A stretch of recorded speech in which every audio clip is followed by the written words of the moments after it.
Well, hello there. It's Robin Sharma, and I'm absolutely delighted to be with you. This is, as promised, the global webinar for you as I almost want to say an investor of my new book, The Wealth Money Can't Buy.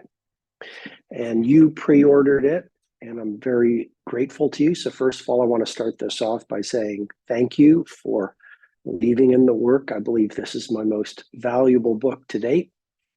And not only thank you, but fasten your seatbelts because we are together for not half an hour, not 2 hours. This is a 3 hour webinar where I'm going to walk you through some of the key ideas from the book, along with some models that I've never taught publicly before. So again, this is the global webinar, as promised, for The Wealth Money Can't Buy. You are getting this as one of my gifts for investing in pre-ordering one of the copies of the book. Not only am I giving you this 3 hour webinar, but because you pre-ordered the book, I'm also giving you a full online course. I hope you know about that. You should have received your access details from the website, thewealthmoneycan'tbuy.com. I'm also giving you the Treasure Box Meditation Series, which is 10 morning mastery meditations that I personally use to stay at my best. So I wanted to really over deliver and appreciate you for believing in this book. Here in Los Angeles, I don't know where you are around the world. I'm sure we have people from Colombia and Japan, Sweden, and New Zealand, South Africa, Canada, US, right around the world. So again, welcome. I'm really happy to be with you. Some details. I plan to go 3 hours almost straight. I might break once or twice for 5 or 10 minutes, and I might not. I just want to be fire hosing you with great value here. So let's see how it goes. Some learning ideas before we get into the content. Commit to being with me to the end. I'm giving my very best to show up for 3 full hours and give you outstanding content. I ask you, encourage you, champion you to stay with me for all 3 hours of this virtual seminar. Secondly, please don't be checking email. Turn off your notifications. Put away just any form of distractions.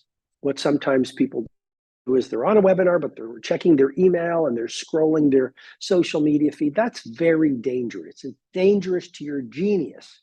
It's dangerous to your self-respect. This is 3 hours that I have set aside to teach you some of the best ideas on The Wealth Money Can't Buy and some new models I've never taught before, as I suggested. Give yourself this gift of 3 hours of learning. If 20% of your cognitive bandwidth is here and 80% is on other things, you're going to miss what could be the first day of the rest of your life. So do what all of the masters do. Show up like a heavyweight. Don't be scrolling and checking other things. Turn up your listening, take lots of notes, and be with me for 3 hours fully present. The greatest gift you can give your work is your presence in this age of digital distraction. The greatest gift you can give yourself is be present to your life, to your moments, to your days. The greatest gift you can give to your family is being there, the gift of your presence. The greatest gift you can give to your neighbors is being present. So be present for this webinar. Take lots of notes. Be involved in active learning. Here's a key point. When you are most successful, you are most vulnerable. Nothing fails like success. There's a principle in my methodology, I call it cheerful paranoia. Cheerful paranoia. Write that down, please. What's cheerful paranoia? We all know that paranoia is unhealthy. Andy Grove, the co-founder of Intel, said only the paranoid survive. What I'm suggesting to you is metaphorically, be cheerfully, healthfully paranoid. In other words, as you rise in your success, become more paranoid of stagnating. As you become more successful, have more income, more impact, a more beautiful lifestyle. I don't want you to rest on your laurels. I don't want you to ever lose your white belt mentality. Please don't forget your beginner's mindset. This is one of the greatest traps of many of the big organizations I've worked with for the past, this is year number 31. So thank you for your faith in my work. This is year 31 in the field of personal development and leadership, working with many of the world's largest organizations, whether it's GE, whether it's Nike, whether it's Starbucks, whether it's Expedia, whether it's Microsoft, whether it's FedEx, etc., and mentoring celebrity billionaires for 15 plus years, sports superstars, entertainment icons. And one of the greatest snares that I have personally witnessed is sometimes at the top of the mountain, you think you're going to stay at the top of the mountain. It's a psychological trap. You build a great business and you fall into the trap of forgetting to do the very things that made you have a great business. You take your customers for granted, or you stop getting up at 5 a.m. and doing your morning routine, or you refuse to innovate, or you think that the marketplace won't change. You stop learning. You stop working hard. And so what I'm also suggesting to you is if you are successful right now, which my guess is you are, please don't think, oh, I've heard this before, or I don't need to take notes. Or the moment you say you've heard it before, see, that's the trap of being an expert. You fall in love with your winning formula. And not only that, experts start defending their closely cherished truths. And the moment you say, here's the way the world is, here's the way the market is, here's the way life is, and you become inflexible with your beliefs, you're on the path to obsolescence. So challenge yourself here. Remember, nothing fails like success. Remember, there was a Roman soldier whose sole job it was in ancient Rome to stand behind the military commander called the Dux and whisper, memento homo, memento homo, memento homo. Remember, you're just a man. You're not a god. How many great athletes, corporate titans, movement makers, they fall into the seduction of thinking they're gods. And then they do something silly, or they stop reinventing, they stop learning, they stop getting up early, they stop taking care of their fitness, they stop worrying about the smallest of details, they stop optimizing. All right, let's jump right in. And I'm going to get to my first content screen. How about we jump in together?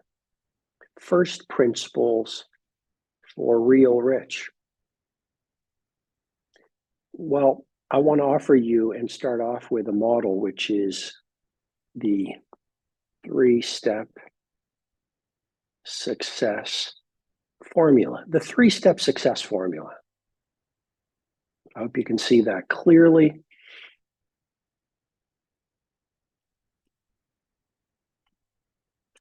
I'm going to even color it for you just to make this webinar colorful and interesting.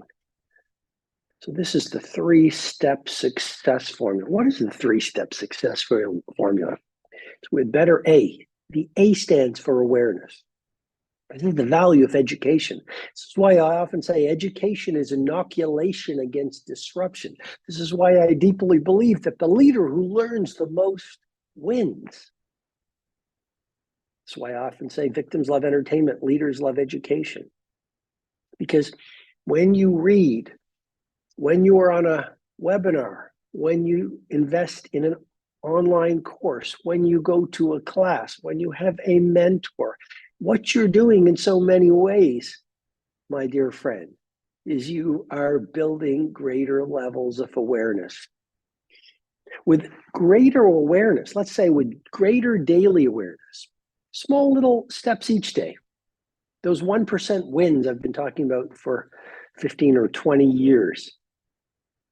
As you build incrementally more awareness every day, you can make better daily choices. And with better daily choices, you're going to see better daily results, are you not?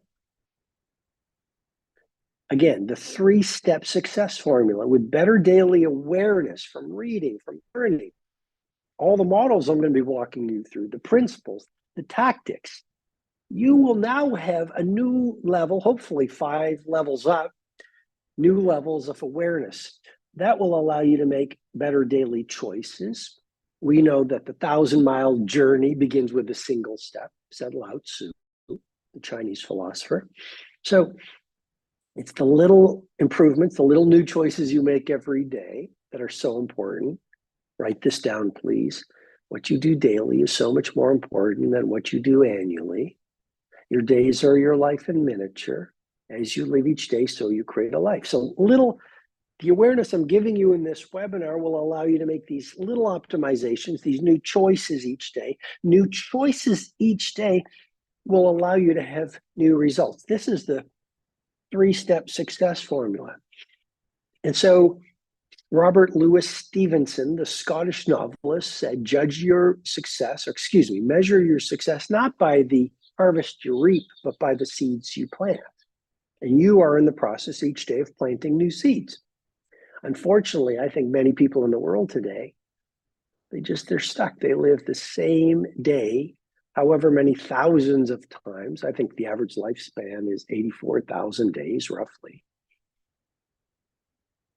And they live the same day over and over again. So I wanted to run you through this 3-step success formula because it's a great foundation for us to get started in these first principles for real rich. The first idea I want to offer to you with great love and respect is many rich people are very poor. Many rich people are very poor. In the book, I should probably read you the chapter, but the book I'm going to get into it is based on the 8 forms of wealth, which is the foundational model we are going to work through. The 8 forms of wealth, which is a model I've been teaching to my billionaire, tycoon, mogul clients for 15 plus years. But there's the 5th form of wealth, which is actually money. And I'm going to actually read you a chapter. So this is my first public reading because you pre-ordered the book. So it's at page 218 of the edition I'm reading right now, 218. Let's find page 218. The Wealth Money Can't Buy. You're going to get your copy quite soon. I know you've pre-ordered it. So this is my first principle. Many rich people are very poor, and I'm going to read the chapter, The Multi-Billionaire in the Very Empty Mansion. A few years ago, my team received a request from a celebrated entrepreneurial icon. He wanted me to help him add another 0 or 2 to his fortune while getting his health back to good and finding more joy, peace, and freedom in his ridiculously complicated life. After deeply considering the request for a few weeks, I agreed to meet the tycoon. I flew many hours to his home city in a distant country, checked into my hotel, and reviewed my preparation notes so I would be on game when I met him. I hopped into a cab, which led me past famous buildings, along tree-lined boulevards, and up to an area that appeared to be populated with embassies, sprawling estates, and gargantuan mansions. The taxi pulled up to one of the largest, grandest, and most sensational homes I've ever seen. An aide met me at the soaring wrought iron gates and walked me past fragrant flower gardens, elaborate outdoor sculptures by renowned artists, and a series of architecturally stunning guest cottages. Eventually, we arrived at the main house in the primary area of the expansive compound. The assistant opened the front door, walked me through the marble foyer and through a living room where clearly priceless paintings hung on the walls, fabulous oriental rugs covered the floors, and custom designed furniture held stacks and stacks of business books. We traveled along a long hallway, down a set of stairs, and into what appeared to be an underground complex. A glass wall revealed a garage filled with Ferraris and Lamborghinis and Bugattis. To the left was another hallway that led us to a metal door. I could smell cigar smoke. "He's inside waiting for you, Mr. Sharma," said the right hand. "He's in a good mood today, so you will enjoy your meeting very much. He's been looking forward to seeing you." The door opened, revealing a huge office with a wide reclaimed wood table at the front center. Floor-to-ceiling shelves had more books. "For Whom the Bell Tolls" by Metallica was playing. Yes, Metallica was playing. A long cigar puff, smoke filled the space.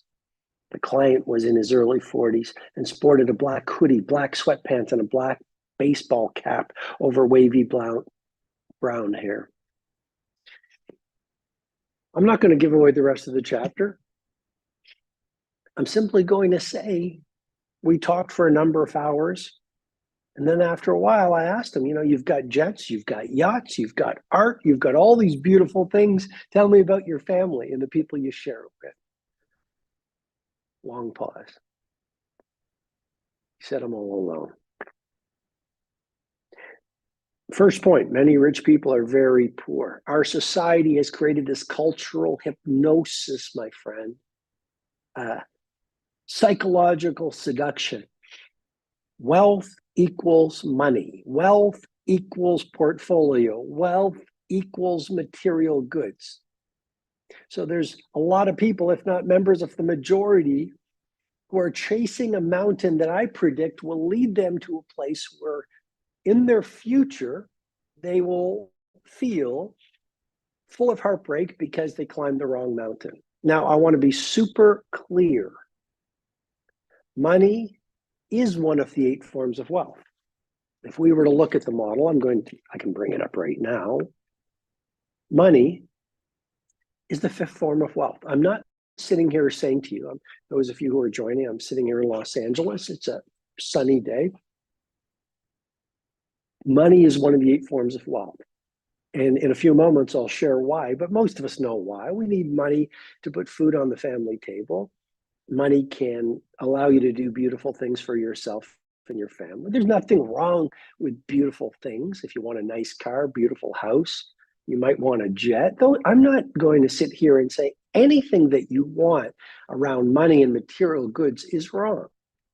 I'm simply saying it's only one of the 8 forms of wealth. And I'm also suggesting to you with great love and respect that our society has programmed a lot of us to think wealth equals money and money equals happiness. And it just doesn't. With all of the billionaires, famous CEOs that I've worked with, I can't think of one who said, "I have all the money in the world and now I'm super happy." It can make life easier. You can have a better hotel room, but it's not going to bring you happiness. I'm here in Los Angeles, the land of movie stars. And so I think about Jim Carrey. And he said, "I wish everyone, please turn up the volume so you hear me on this. Write this down." Jim Carrey, the Hollywood legend, said, "I wish everyone could be rich and famous to realize it doesn't make a difference."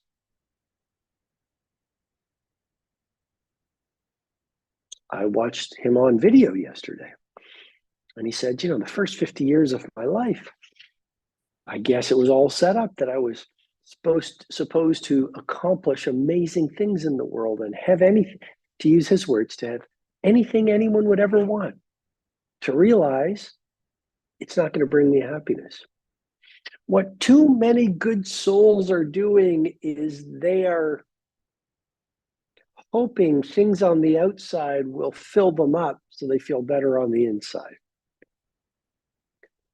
It's the theory of holes. So many of us have these holes within us, and we think that the right watch or fame and fortune or a bigger house or more social media followers will fill the holes on the inside. But no, nothing on the outside will fill the holes within inside.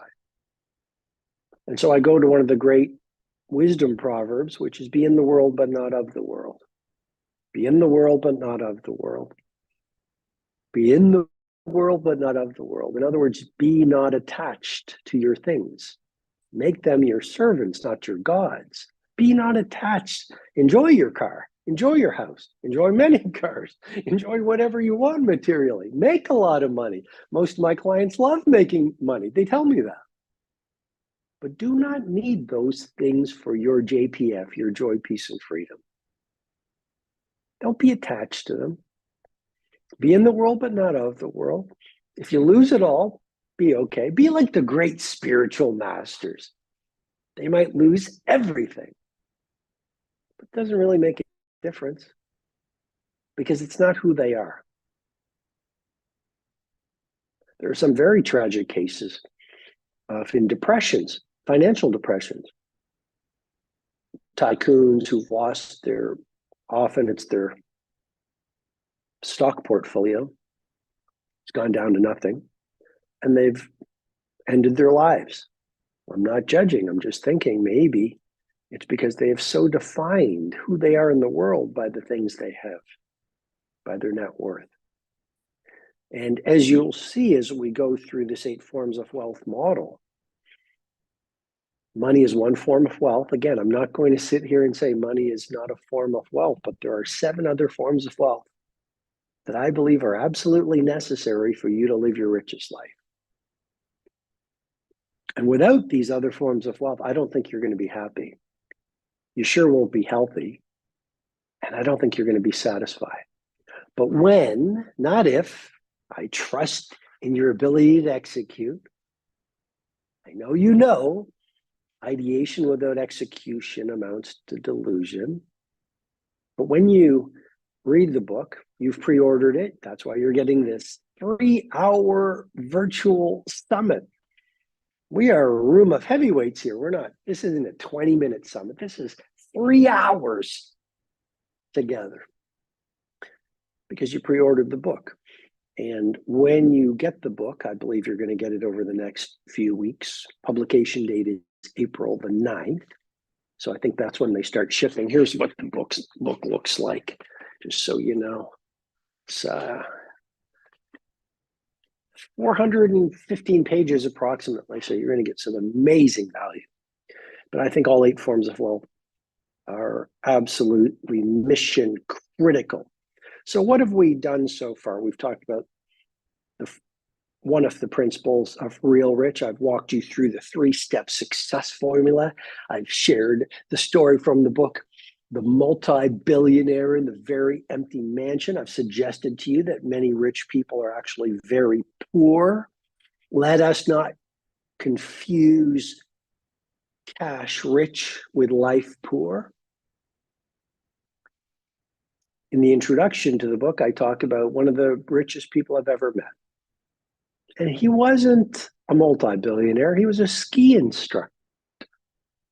And he taught me how to become a better skier. He helped me get my level 1 certification as a ski instructor. And one day, as we rode the chairlift to the top of the mountain, this man with rosy cheeks and a heart full of joy said, you know, us ski instructors, Robin, aren't rich, but we've got rich lives.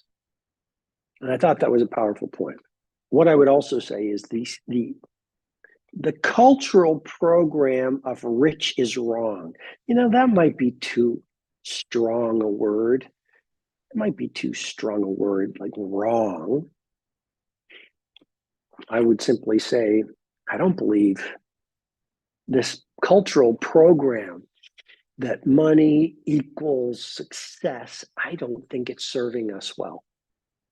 I think there's generations of people who are spending their finest hours climbing a mountaintop I predict will be the wrong mountain at the end of their lives. And if you look at most digital media, if you look at so many influencers, if you look at the cultural programming, it's, hey, he's a billionaire, she's a billionaire, these people are successful. Well, what about the teacher who goes to class every day and under challenging circumstances devotes herself or himself to elevating the thinking and lives of 20 students? What about the gardener in the neighborhood who does their work like Basquiat painted? What about the firefighter who does work with great honor and saves our communities? Should we not put them on pedestals as well? What about the quiet family member who is always on time, always shows up with a gift, even if it's just some nice words? Impeccability of character. Is that not a rich person? I just think our society has it, maybe I'm going to say it, has it wrong when it comes to what is rich, what is success. And as I get more years under my belt, I realize we don't want to spend our best hours chasing things that at the end turned out to be the smallest of things. We don't want to spend our finest hours chasing trivial pursuits. We want to live to the point and build heroic, great, rich, beautiful, ethical, creative, productive, joyful lives by doing the wrong things. And that's why this model that is the foundation of the book that you've invested in is so powerful. It's a framework that has transformed the lives of so many of the titans and sports icons and entertainment royalty and movement makers that I have been blessed to mentor for 15 plus years. Third first principle I'd love to walk you through is a profound shift, which is I want you to shift from FFA to JPF. FFA is fame, fortune, and applause. And I want you to make the leap.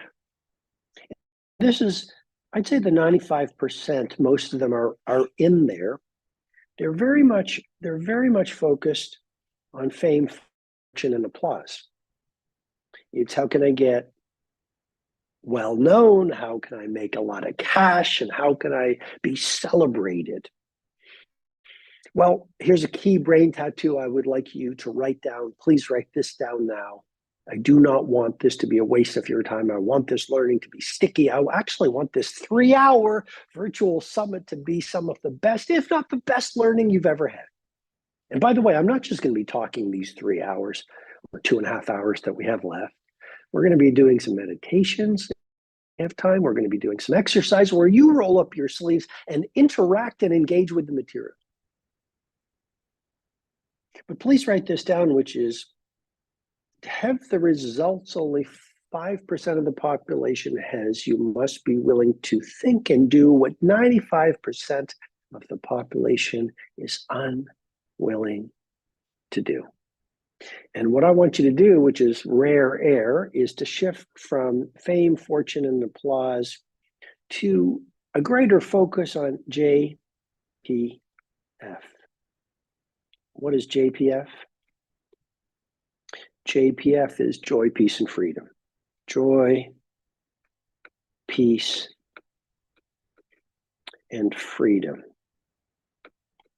Worry less about who you are in the world and be much more focused on building a weighty level of interior joy. And you're going to say, how? I'm going to share many tools with you. They are from the book, The Wealth Money Can't Buy. I would guess there's probably hundreds of actual tools in this book. And as I do, I'm here in Los Angeles to do this podcast tour. I'm flying to London for a week of podcasts and media on Monday, which is tomorrow. And then I embark on a US book tour where I will be in New York City, Toronto, April the 9th, doing a book and then New York City, April 11th. And then that Friday night, I believe I'm in Dallas or DC. Saturday night is Dallas or DC. Monday night is Miami, and it just keeps on going. I'll be in Madrid. I will be in London on April 20th for a big event and a book signing in Prague. And as I travel and talk to podcasters and members of the media, they're mostly, give me the tactics, give me the tactics. Our world loves, give me the tactics. But why I'm spending time right now on principles is because methodology without philosophy is an empty victory. Methodology without philosophy is an empty victory. Our world is obsessed with routines, strategies, tools right now. But what's the point of climbing a mountain with the great tools if you climb the wrong mountain? What's the point of elegantly driving your car to the wrong place? And so tactics and methodology is important, but first, you want to know which mountains to climb. You want to know which beliefs to follow. You want to know what philosophy will get you to your finest and richest life. So when I do a podcast, I always suggest, we'll get to the tools and the methodology and the how, but let's figure out the mission, the philosophy, the principles, the ideas first, which is what we're doing now. Fourth idea in terms of a first principle is money is necessary, but it's only one of the 8 forms of wealth. Money is necessary, but it's only one of the 8 forms of wealth. Money allows you to put food on the family table. Money can be a scorecard in some ways. Money allows you to do amazing things for the people you love. Money allows you to buy things for yourself. There's nothing wrong with that. The title of the book is The Wealth Money Can't Buy, but I'm not saying money can't buy you some nice things. Money is something. Money is just not everything. And I really do believe the world has got us believing that money is everything. And if you don't, and it's also creating what I call in the introduction of the book, the suffering of unworthiness. People are saying, well, I don't have $1 million in the bank or 10 million in the bank, or I don't have a big portfolio. I guess I must not be successful. Some of the most successful people I have ever met don't have a lot of money, and they don't even care about a lot of money. And I actually think about Mahatma Gandhi. Did you know that when he died, he only had 10 possessions, including his pocket watch, his sandals, his spectacles, his spinning wheel? I stood in Mother Teresa's bedroom at her mission in Calcutta. She had nothing in there, a bed, a desk. I think the wisest, the true titans, the spiritual heavyweights are on such a mission, and they have developed such a rich character that they're really not interested in things. Okay. Let's move to the core model behind the 8 forms of wealth. The core model. And how about, I want you to have a good look at it right now. And how about I walk you through in detail? I want you to move your fingers now, stay present. Too many people can't focus anymore for half an hour, much less 3 hours. I know you are a rare air soul. Otherwise, you wouldn't be reading my books or being here with me. If you've joined this global virtual summit recently, please know that I have challenged every one of you on this event with me from around the world to be with me for the full 3 hours. Treat it as a challenge, a test of your focus, a test of your conviction and your commitment to being a heavyweight on the planet and building a rich life. And so stay focused. If you're just joining us, turn off your notifications. Take in the learning. I'm giving you some of my best information. I sure am giving you my heart and soul. I'm not taking breaks. I'm not checking my phones. I'm not chit-chatting. I'm showing up, and I want you to show up. Nothing fails like success. This is year 31. I've been in the field of personal mastery and leadership, and I'm just getting started. I want to get better at my craft. I want to get up earlier. If you want, we can get into my new morning routine. It starts at 4 o'clock with MVP, meditation, visualization, and prayer. It is working terrifically well for me. I'd love to walk you through it. Maybe we should do it. But right now, I think I should get into the 8 forms of wealth model that the book you have pre-ordered, The Wealth Money Can't Buy, that it's on. Okay, the first form of wealth is growth. F1. This is the 8 forms of wealth model. What a terrible circle I just drew. I don't like it. I'm going to actually erase that circle. That's the beauty of having this software here. So the 8 forms of wealth. First form of wealth is growth. In many ways, growth is about what I call the 4 interior empires. So many people and many pundits, they talk about mindset. They will tell you mindset is everything. Work on your mindset, optimize your mindset, read great books, meditate, do mantram, take courses to develop your mindset. Of course, mindset is important, but I don't personally, I this with respect, but I don't believe mindset is everything, because your mindset is your psychology. Of course, you want a clear mindset. You want to be optimistic. You don't want a victim mindset. But your mindset, I believe, is only 25% of the personal mastery equation. I believe there are actually 4 interior empires. Are we not going deep here at this virtual summit? This is E1, the first interior empire. It's mindset. And your mindset is important. It's your psychology. Your mindset is your psychology. Of course, your psychology is important, but human beings are more than just our psychology. We also have what I call your heart set. Your heart set. This is E2, the second interior empire that is absolutely essential for you to grow, to materialize your primal genius. And why is growth? Please hear me on this. Write it down, highlight it, sing it from the rooftops. Why is growth a form of wealth? Well, if you are in hot pursuit of your greatest character and your gifts and talents, you're a rich person. I want to say that again because I think it's so important.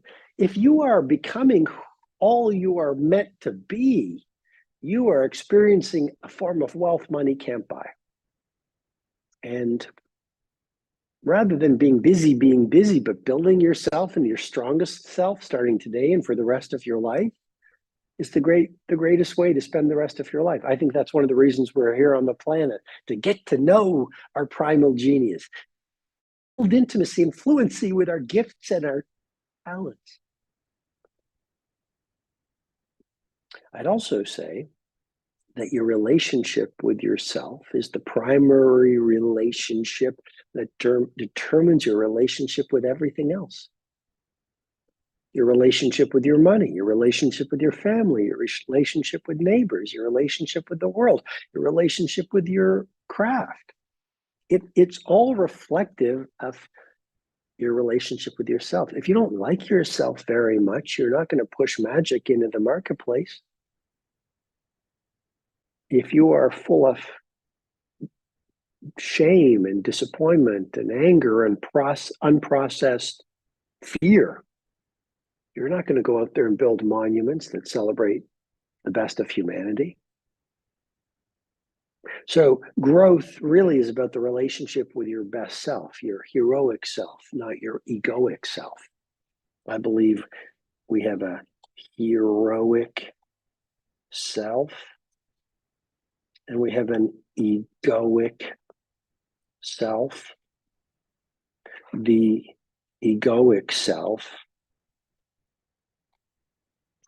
egoic self is the part of us that has been built up through micro and macro trauma. This egoic self, we're going to get into Penem. I know I'm getting into a lot of information here, but the egoic self is the part of you that you were born into genius. And as you go through life, you pick up micro and macro trauma. You get hurt, you get disappointed, people betray you, your dreams get undone, you experience failures. All of that micro, small, or macro big trauma, divorce, illness, bankruptcy, job loss, accident, the micro and macro trauma, along with the programming of our parents and teachers and society and your neighbors, that starts to color and shape the way you see the world. All of these factors come together and they create an egoic self. That is not your true self. That is the self that you have become to fit into the world. But deep within, at your core, is your heroic self. This is the wisdom that lies underneath the layers of fear, doubt, disbelief. Deep within you is a base that cannot be beaten. Makes me think of Albert Camus, and he said, in the midst of a vicious winter, I'm paraphrasing here, in the midst of a difficult winter, I found within me an invincible summer. Isn't that good? In the midst of a difficult winter, I found within me an invincible summer. It also makes me think of the incredible Mexican proverb. They tried to bury us. They didn't realize we were seeds. And so we all have an egoic self. This is our fearful, insecure selves, our scarcity selves versus our generous selves. But you also have a heroic self. This is the true you. And this is the power of personal growth through meditation, through journaling, through healing, through Reiki, through sweat lodges, through nature walks, through prayer, all those different modalities. What they do is they work to decrease the voice of your egoic self, and they turn up your intimacy and connection with your heroic self. Is that not interesting to you? Tell me virtually. Is this interesting? I hope so. So let's go back to the 4 interior empires, this model I was walking you through.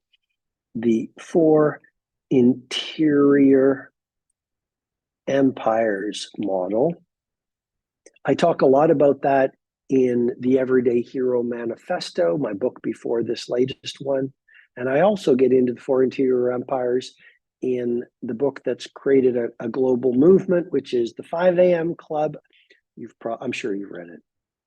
So I will just make this pretty though. The 4 interior empires. And we were talking about heart set. So if mindset is your psychology, then heart set is your emotionality. Human beings have a heart set. We feel. We have joy. We feel gratitude. We feel love. We feel wonder. We feel awe.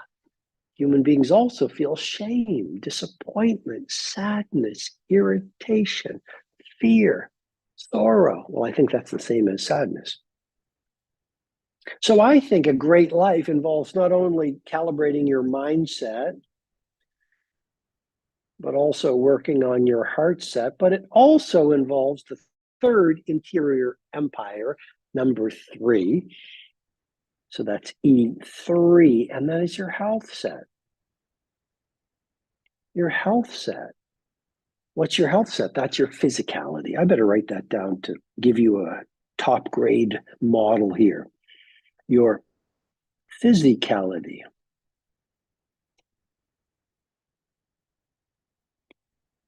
And then that brings us to the fourth interior empire, E4. If you really want to achieve personal mastery, it's not just mindset is everything. There's your mindset, there's your heart set, there's your health set, which is your physicality. Of course, you need a strong body. You need good gut health. You need good brain health for energy, for longevity, to feel good. That's why you want to get up at 5 a.m. and exercise. That's why you want to hydrate properly. That's why you want to eat unprocessed foods. That's why rest is incredibly important. That's why a little bit of sunshine every day is key. By the way, there is in the book, there is on each of these 8 forms of wealth, there is about 20 chapters. The book is, I can't wait for you to read the book and get it in your hands, but there's just like, it's short chapters. Some of them are only 2 pages. And each of the 8 forms of wealth is covered. And like I say, there's about 20 to 25 chapters for each form of wealth. And I want to just to give you a little taste of what you're in for. I'll go to page 57, which is the second form of wealth, and 57, which is wellness. And you're going to learn things like take a bath in the forest. Take a bath in a forest. Isn't that interesting? I want you to understand, no, your genes are not your destiny.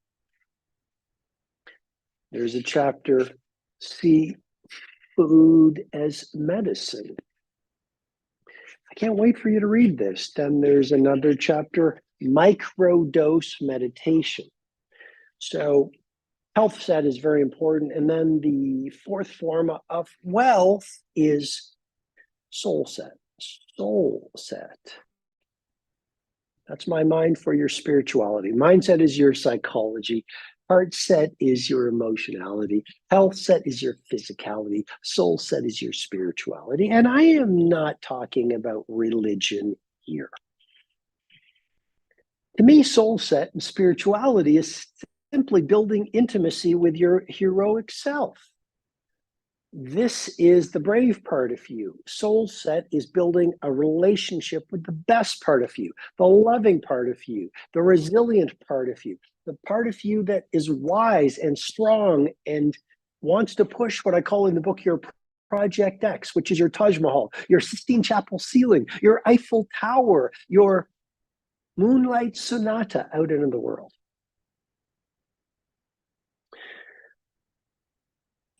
A lot of information for you. I really want to over deliver in this virtual summit, and we're still only at the first form of wealth, which is growth. And for those of you who might just be joining from wherever around the world to this free virtual summit for 3 hours that I'm giving you, to thank you for pre-ordering my new book, The Wealth Money Can't Buy, the first form of wealth is growth. Because if you are in hot pursuit of your greatest self a little bit every day, you are rich. Second form of wealth is wellness. Wellness is a form of wealth. If you're sick, you're going to spend every moment trying to get your health back.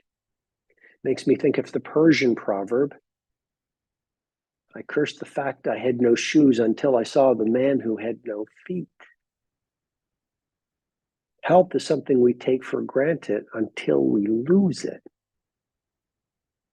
And so if you are well, whether it's mental wellness, physical wellness, whatever form of wellness, if you have wellness, you are a rich person.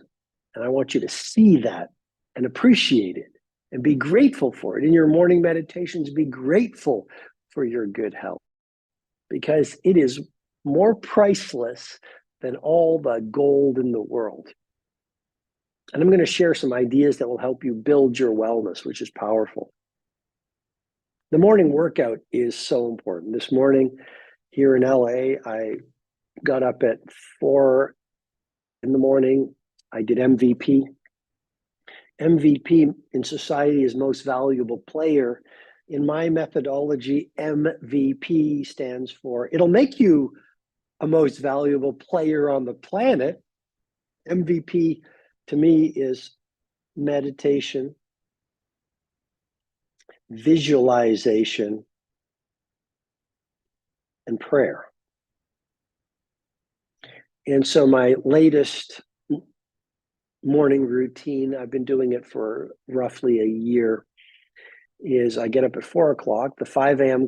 club is fantastic, but 4 a.m. is working really well for me right now. And this morning I got up at 4 a.m. I opened one of these doors and I let the fresh air come in, and the whole world was dark. And for 45 minutes, I do MVP. I meditate. So I might do a body scan. I might see what's going on. If there's some joy I want to celebrate, or if there's an emotion that might be lower grade, I want to work through it. So I'll meditate for those 45 minutes from 4 to 4:45 a.m. Meditation also could be just mantra meditation. You're probably familiar with mantras. Man is Sanskrit for mind. Tra is Sanskrit for freedom. Mantra, free your mind. I sound like Morpheus in the old movie The Matrix, free your mind, Neo. But mantra meditation is very powerful. V, the MVP. V stands for visualization. I will visualize. Right now I'm on this book tour and podcast tour for the Wealth Money Can't Buy. I will visualize readers from around the world reading the book, lighting up, reclaiming their power, doing beautiful things. Excuse me. I will visualize that. Keep me focused on the mission, locked and loaded, not distracted. And then for the final few minutes of my 45 minutes of MVP, and I'm doing this probably 5 times a week, but this morning I prayed. And even a few years ago, people would roll their eyes at prayer. And now I am actually hearing science gurus talking about the power of prayer, because prayer works. Prayer is powerful. If you're not religious, do scientific prayer. Every prayer is heard. And so I will pray for my family's health. I will pray for my family's happiness. I will pray for my family's peacefulness. Then I pray for my team. Then I pray for you as a reader. I pray for my customers. Then I pray for the world. And I pray for strength. So MVP is a very powerful tool to build wellness. The third form of wealth is family. What's the point of having billions and ending up alone? I have mentored billionaires who have said, I have yachts, I have jets, I have all the money in the world. I don't have one person to share it with. I have mentored billionaires, you know who they are. And they say, you know what? My 20-year-old kids will no longer talk to me. So I medicate myself with too much alcohol every night to numb the pain. I go back to Jim Carrey, the Hollywood legend. I wish everyone could be rich and famous to realize it doesn't make a difference. I watched a video last night he said, for the first 50 years of my life, I had everything anyone would want. I accomplished so much, and I needed to experience that to realize that was my ego and it didn't bring me any happiness. And now I'm focused on the right things. So family is incredibly important. I was recently in Toronto. I had a magical moment, magical evening. Why? I got to spend it with my 87-year-old father and my mother. She won't be happy if I mention any age, and she's incredibly youthful.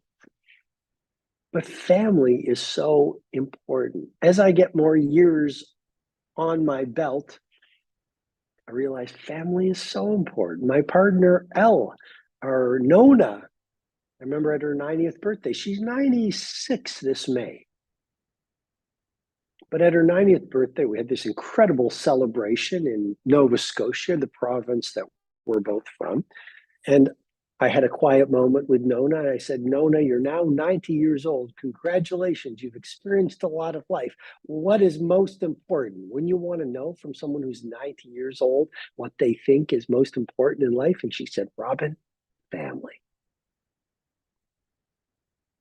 And most of my life, I work with super high net worth entrepreneurs and professional sports superstars and entertainment legends as their advisor. And I can tell you, a lot of these people are in such hot pursuit of their ambition. Maybe it's to be BIW, best in world at what they do, or to become multi-billionaires. But a lot of them forget about the importance of family and friends along the way. They forget about family and friends along the way. And I don't want that to happen with you. Now, is ambition valuable? It's incredibly valuable. I think ambition has a bad word in this society right now. Nothing wrong with being ethically ambitious. I believe we are human beings. We are the same species that put someone on the moon. We are the same species that created the Mona Lisa. We are the same species that came up with the internet and people flying and Shakespeare and great poetry. We are meant to progress. I don't know about you. I'm happiest when I'm productive. And I'm not saying hustle and grind. In the 5 a.m. club, I actually say rest is not a luxury, it's a necessity. People sometimes say, Robin, I hear so much about your book, The 5 a.m. Club. Millions of people are in the movement, but I like to get sleep. And there's lots of good science talking about the importance of sleep. And my reply is generally, well, there's a whole chapter in the 5 a.m. Club on the essentialness of sleep. So resting is important. Recovery is important. Seasons of fun, incredibly important. Recreation, recreation versus scrolling is important. But I don't know if you're, so having fun, fantastic. Vacations, fantastic. I'm most happy though, pursuing my mission, optimizing my craft, getting things done, exploring the jagged edges of my potential. I'm happiest when I'm creative and productive. And family. Pursue your ambitions, build a great company, write that screenplay, create the new bestseller, whatever it is, but don't lose your family along the way. Which elegantly brings me to the 5th form of wealth, which is your craft, A job is a job if you choose to see it as a job. Seeing your work, I don't know what you do. I'd love to know what you do. You might be a coder, you might be a manager, you might be a Fortune 100 CEO, you might be a professional athlete in the NBA, you might be in the NFL. I don't know what you do. We probably have people from all those organizations here on this virtual seminar. Or you could be working within the home, or you could be a painter. One profession or job is not better than another. All labor has dignity. What I'm suggesting, though, is I think society is also given hard work a bad rap right now. And few things will give you as much psychic joy as seeing your job as a chance to pursue mastery. Better say that again because it's really important. Seeing your job not as, 9 to 5, I need to get home. Seeing your job as a chance to pursue a craft. Seeing your job as a chance to get to know your gifts and your talents. Seeing your job as a chance to say, okay, I've got a problem. How can I solve it? And as I solve it, grow in my wisdom, grow in my awareness of how gifted I am. Seeing your work as a chance to grow your talent. Seeing your work as a chance to serve the world. I mean, ultimately, the leader who serves the most wins. So craft is a form of wealth. I spent 12 months of my lifetime writing this book that you've pre-ordered. 12 months. All of last year, in many ways, was devoted to writing this book. I posted this on Instagram a while ago. I wrote at least 20 different versions of the manuscript. Each manuscript was like that. And I showed a pile of perhaps 20 different manuscripts over the past year writing The Wealth Money Can't Buy. And in each one of those manuscripts, I would guess I made 10,000 plus changes. There were times where I was up 3 a.m. while the rest of the world was asleep, trying to make a timeline for this version, for the unedited version, for the copy edited version, for the finished version. And I was given very short timelines, which I committed myself to making. Sometimes I'd have like 8 days to go through the entire manuscript again, or 10 days to get to the next round. And why am I sharing this? It's because I suffered for this book. I suffered like I haven't for any book. Just pushing myself. I don't know how I did it. I believe there were a set of invisible hands that always help us along the way when we have good intentions and we do our best. I believe The Wealth Money Can't Buy is the most valuable book I've ever done. I can't wait for, you've already ordered it. I can't wait for you to have it in your hands. I wish we could have a cup of coffee together and talk about it, because I can't wait to hear what you think about it. But my larger point is simply this. I suffered for my craft, but now that it's done, I feel such satisfaction. I feel so good about myself. I'm not saying I'm a guru. I have lots of flaws and growth to experience.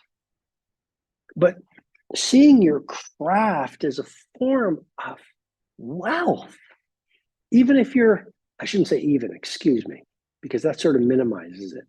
If you're a pizza maker, if you're a taxi driver, if you're a gardener, all of those great roles. I was in London recently. It's very easy. I met some taxi drivers. It's like they're chatting with their friends they've got the AirPods in, and they should be working. They should be focused on the road. They should be safe. I remember there was one taxi driver. He talked the whole time loud, laughing, chatting with his friend, you know. And at the end of the ride, I mentioned, I go, like, you really were talking a lot and very loud with your friend and all this. And he goes, yeah, but you know, this is how I get through the day. This is the taxi driver said, well, I need to do this because this is how I get through the day. So that's one way to look at it. To me, it's like you signed up to be a taxi driver. Create a great environment for your customers. Focus on the road. No chit-chatting. Be a professional. Anyway, there was this very different taxi driver when I was on my last trip to London. And I showed up from the hotel and the black cab was there and it was perfect. It was just, there wasn't a piece of dust on it. Even the tires had been shined. And as we drove to the airport, this taxi driver revealed his approach and his philosophy and how much pride he feels on his craft. He said, you know, I did the knowledge. That's what the test is called, the London roads, the knowledge. He said, I did the knowledge and I did this. And he goes, you know, I want my cab to be perfect. I want an amazing experience. And then when he took me to the airport, it was incredible. I have a video of this. I'll have to post it on YouTube sometime. He goes, look, and he was just like, he was a man possessed. He was a man on a mission. He pulled out this mobile shampooer and vacuum cleaner. He starts shampooing the carpet. And then he had like a Windex wiping it all down. It was just amazing. By the way, just so you know, this is a live virtual summit. So this is live right now. We will, for your benefit and for the benefit of people who will be ordering right up until April the 9th. The book comes out on April the 9th. So more people will be pre-ordering it, and we will post this recording at thewealthmoneycan'tbuy.com, or you'll find a way. I guess since you've already put in your information, we'll make sure you get the recording, get full access to it, so you can watch this again. But just know, please, that this is a live event right now, as promised. And there are people who are saying, we want to buy more copies of The Wealth Money Can't Buy. You've already pre-ordered it. I'm giving you this free 3-hour virtual summit. You can see already the value that I'm giving to you, I hope. And I'm pouring my heart out. So you've already pre-ordered this, but there are people who say, we want to buy more copies for our team, for our friends, or whatever. And I would be delighted if you did that. Of course, I'm not going to say no. And I actually would love your help to help me spread word of this book, because this book, I believe, is what the world needs right now. An understanding that money is one of the 8 forms of wealth, and money is something, but money is not everything. I believe this book, executed on, will change people's lives at the deepest level. When people understand, oh, family is a form of richness. Oh, personal growth means I'm rich. Service, which we're going to get to, oh, that's a form of wealth. This 8 forms of wealth model has been absolutely transformational to so many of the billionaires, sports superstars, entertainment royalty I've mentioned. So yes, if you want to help me, I'd be grateful for your help to get this book out to the world. Buy copies for your family. Sure, go ahead and do that. Some people say, I want to buy it for my team. Go ahead and do that.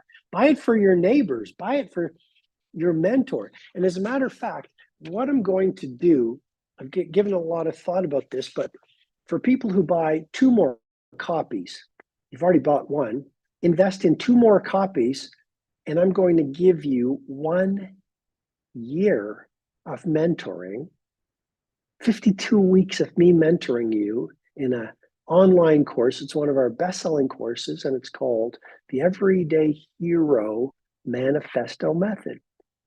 The Everyday Hero Manifesto Method. You're going to get the entire year. It's worth thousands of dollars. You're going to get the entire year, the entire course, no charge whatsoever. For all the people asking, oh, we want to buy multiple copies. If you get 2 more copies of this book, put your information in the place where you put in information at thewealthmoneycan'tbuy.com, thewealthmoneycan'tbuy.com. You get the full course as well as my gift, no charge whatsoever. The 5th form of wealth is money. There's about 23 chapters on what I've learned from billionaires. If you're just joining us, money is one of the 8 forms of wealth. I'm not saying that it's not. Money does put food on the family table. Money can give you freedom. I'm simply suggesting, do not define yourself by your net worth. Define yourself by your integrity. Define yourself by your self-identity. Define yourself by who you've become, getting through the difficult times. Define yourself by your ability to keep promises to others in a world that breaks promises. I see it. I don't know if I've ever seen it as much. People saying, oh, I'm going to do something. Oh, I'll meet you here. I'll introduce you to this person. I'll send you this book. And they don't do it.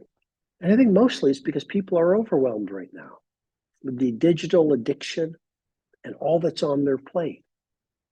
But keeping your promises is an incredibly powerful way to fall in love with yourself. It builds self-respect. Don't just keep promises to other people. Keep promises to yourself. If you say you're going to join the 5 a.m. club, do it. If you say you're going to be a better listener, do it. If you say you're going to spend more time with your family and maybe have a family meal 5 times a week without devices, do it. If you say you're going to join the 60-minute student, which is one of my protocols, read 60 minutes every night before you go to sleep, do it. If you say you're going to get fit over the next quarter, do it. Hire a trainer. The 6th form of wealth is community. Community is incredibly important. Let's go to the science of Nicholas Christakis of Harvard University. And what he has found is, get this, we are influenced not only by our friends, but by the friends of our friends and the friends of our friends' friends. I call it 3 layers deep theory. You, my friend, are influenced by, so this is you. This is you. You are influenced by your friends, but you are also influenced by the friends of your friends and by the friends of your friends' friends. And you can ask why, and it's because of mirror neurons and emotional contagion. Mirror neurons are a type of brain cell that cause you to mimic the behavior of the people you surround yourself with. This is why community is the 6th form of wealth. When you are surrounded by people whose lives you want to be living, it's a form of wealth. They will lift you up versus tear you down. If you are spending time with energy vampires and dream stealers, then you're in a poverty of relationship. So mirror neurons explain why we become like the people we talk to. If you surround yourself with people who are complainers, people who are blamers, people who are victims, oh, it's always like, oh, it's the economy, it's the world, this is bad, everything is difficult, everything is hard, it's only going to get worse, boo-hoo, this is what happened to me in the past, then you are going to behave like them. You are going to mimic them. This is an ancient neural feature of the brain. We would mimic the people we would be around. And then emotional contagion is the neuro-emotional phenomenon where we actually adopt the dominant emotions of the people we spend most of our time with. So if you are around negative people, if you're around fearful people, if you're around angry people, over time you will become angry. You will adopt their common emotions. So that's why community, and in the book there's 20 chapters on how do you surround yourself with the right people and how do you strip out the energy vampires. But this is incredibly important, my friend. You can change the world or be around toxic people. You can't do both. I want you to think about that. You become your conversations. And as I say in this section of the book, if you can't find live people to be around that you can model, then build what I call a dead board of directors through their books. Be influenced by Mandela, by Beethoven, by Shakespeare, by Hedy Lamarr. Recruit a dead board of directors and almost see them as a mastermind and read their biographies and study their beliefs and learn and model their habits. And when you have a choice to make, go into your quiet space and do a 1-hour meditation where you actually ask them for advice to make your decision. It's a great question. It's a great question. What would Mandela do? You have a business question. What would Jobs do? What would Onassis do? You have a spiritual question. What would whoever the religious figure is, perhaps, what would they do? The 7th form of wealth is adventure. What's the point of being successful without having fun? So adventure. And here's perhaps something you might find interesting, but when we were kids, we had a sparkle in our eye. I want you to look in the mirror or look in the glass of your laptop or phone right now and just check, is there still a sparkle in your eye? Have you lost the fire in your belly? Are you still innocent and playful and wise? But don't be so busy working that you miss out on the perfect moments. And adventure isn't just taking trips to Bali. Adventure could be micro adventures where you try a new cup of espresso.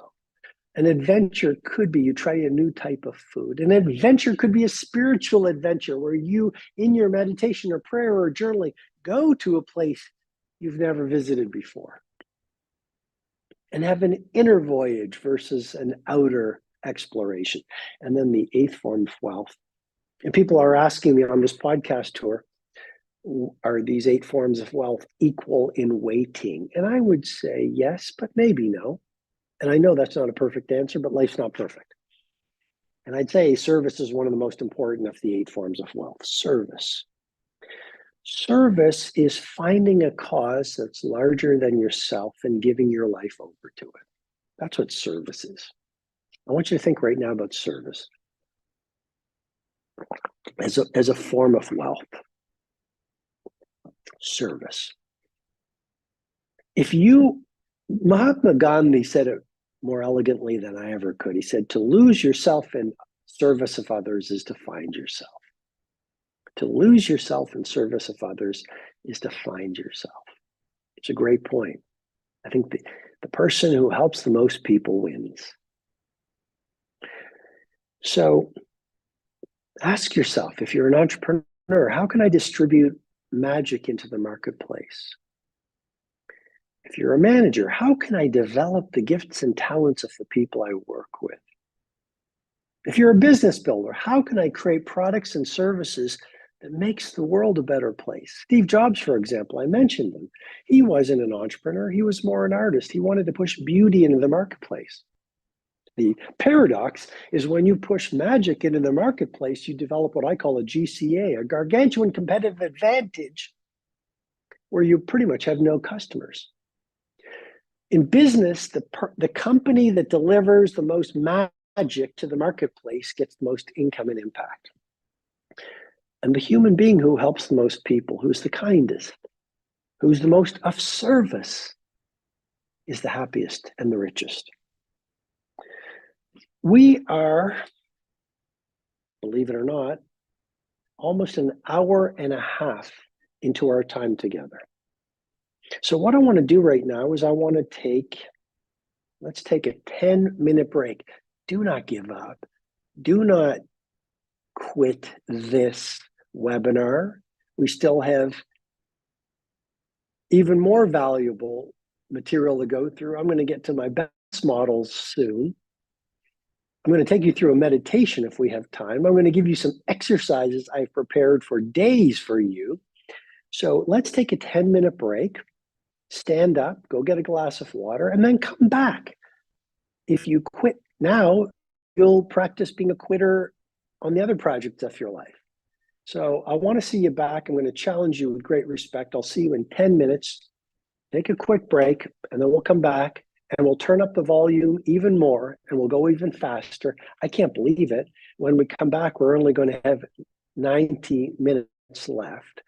But we'll come back, we'll go really strong, and I'll give you some of my best information. I promise you that. This is the live global virtual summit I promised to you as an early investor of the Wealth Money Can't Buy. You pre-ordered your copy, and so I want to over-deliver for you. Thank you for being with me. I'll see you in 10 minutes. Definitely come back. I'll be looking for you. Bye-bye.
Well, welcome back. We took a 10-minute break, but I must say, we will now go right to the end of this 3-hour virtual event with no more breaks.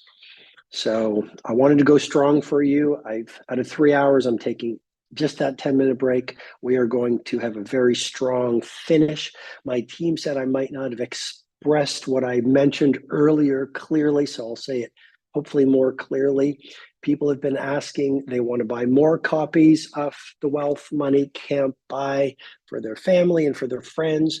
And my team said I might not have explained things correctly.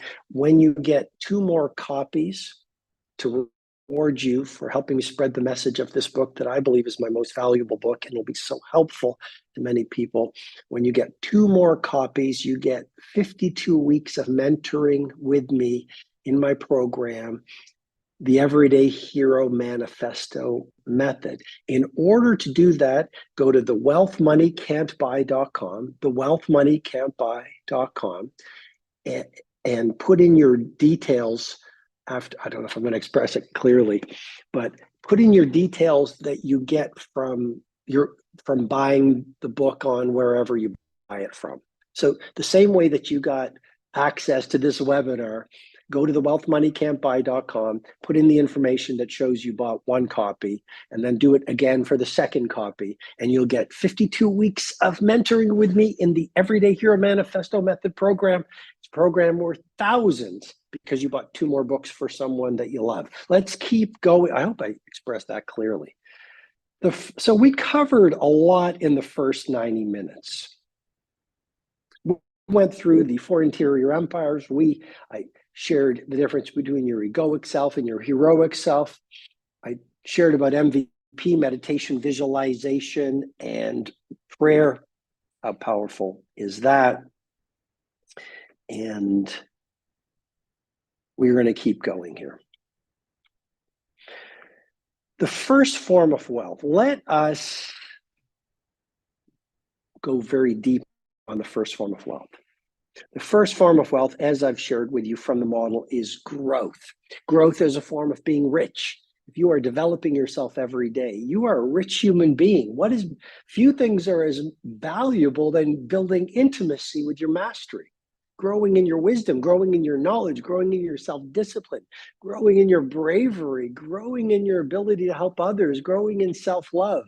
If you are doing that, you might not have a huge stock portfolio.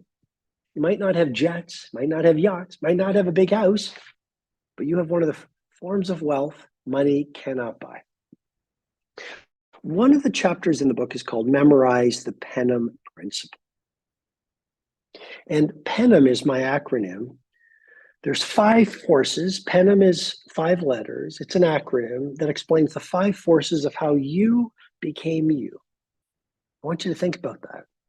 I want you to remember that key idea, which is we see the world not as it is, we see the world as we are. When I was in my 20s, that idea helped me so much.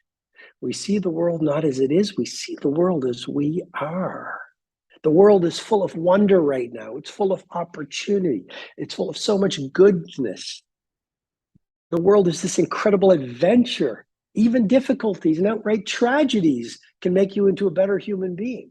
So we see the world not as it is, we see the world as we are.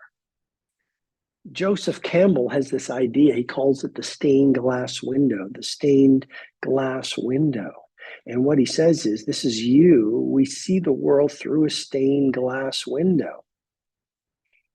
You could also call this a perceptual filter.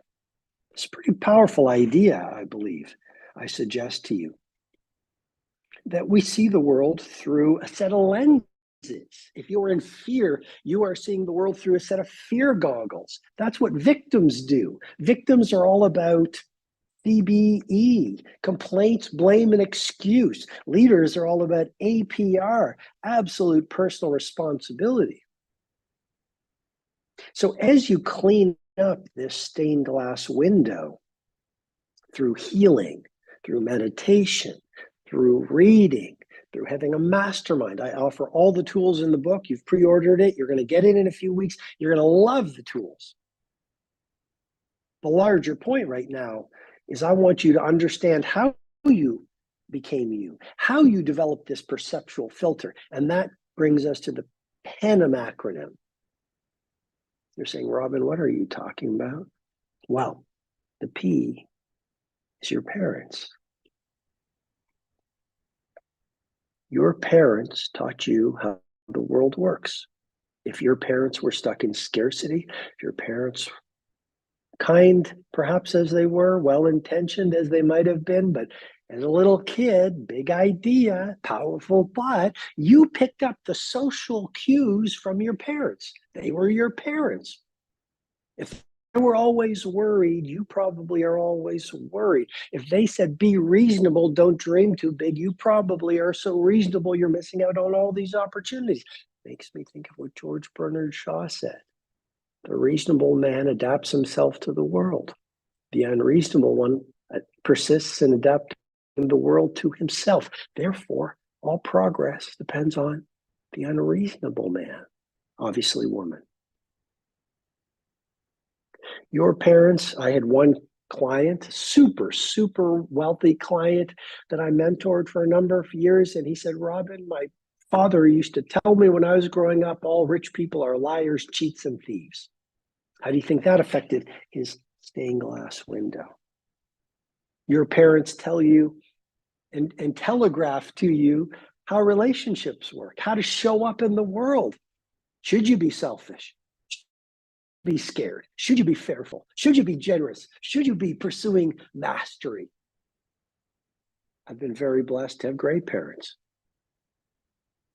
My mom used to teach me things like, what's not yours cannot be taken away from you, and what's yours will be yours. So, in other words, the way I understood it, if I didn't get something I wanted, it's because it wasn't mine. That's pretty wise. My mom always used to say, make hay while the sun shines. Make hay while the sun shines. So when you're in a season of productivity, keep running with it. If you're getting one opportunity after another, run with it. No one's saying you don't take rest. No one's saying you don't take care of your health. That's really what the book is about. It's all the 8 forms of wealth. But I have a very wise mom. My father, I don't share this very often, but my father's father, my grandfather, was a priest. And my father, who was a family doctor for 54 years, a true servant leader, when I was growing up, used to often say to me, Robin, when you were born, you cried while the world rejoiced. Live your life in such a way that when you die, the world cries while you rejoice. My dad talked a lot when we were kids about serving and being helpful. So your parents, that's the first force that programs you. And remember my 3-step success formula when I started this virtual summit? Once you become more aware of your parental program, you can say, I can make a better choice that will create a better result. That's a program I picked up, but it might not be true. Money doesn't grow on trees. Might not be true. Give too much, you'll be taken advantage of. Might not be true. Work really hard and push magic into the marketplace and you'll win, and you won't win because people won't appreciate it. Might not be true. Second element of this PENM principle that explains your stained glass window, your perceptual filter, is the E, which is your ecosystem. What is your ecosystem? Well, this is your personal terroir. Your personal terroir. What is your personal terroir? Well, I don't know if you like good wine, but great wine has a great terroir. Wine is shaped by the wind. Wine is shaped by the soil. Wine is shaped by the sunlight. Wine is shaped by the way the Wine crafter makes it. All these elements are the ecosystem of the wine that determine whether you have a high quality wine or grape juice. You have a personal terroir yourself, and your ecosystem, your environment has shaped you. I want you to think about that. You are right now the sum total of your conversations, the books you've read, the places you visited. All of that is deeply held within your subconscious. The third element is your nation. N is your nation. You're going to learn about this in the chapter in the book, but I wanted to walk you through it because I've deconstructed how human beings are programmed. And we see the world not as it is, we see the world as we are. The people you admire are no different from you. They're not cut from some kind of a genius cloth. They just have different beliefs, they have different habits, they have different ways of dealing with adversity. They just do different things. So your nation is a key programmer. It's the third force that shapes your stained glass window. That's a set of goggles which you process reality through. Your nation, if you're a nation of entrepreneurs, well, then you think entrepreneurial. There are some nations that are very traditional. Any new idea, they dismiss. There are some nations that are war-torn, sadly. That's going to shape you. You might be traumatized. That's going to shape you.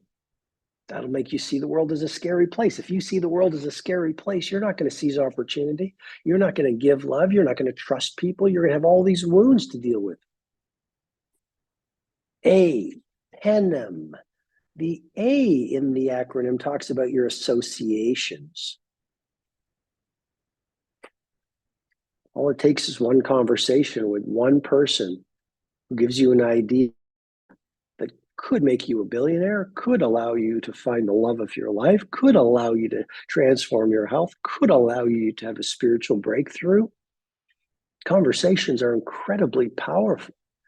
My life has been transformed by my mentors. When I was 21, roughly, I had a mentor who lived on my street who shared amazing ideas. This man was incredible. He was a bond trader.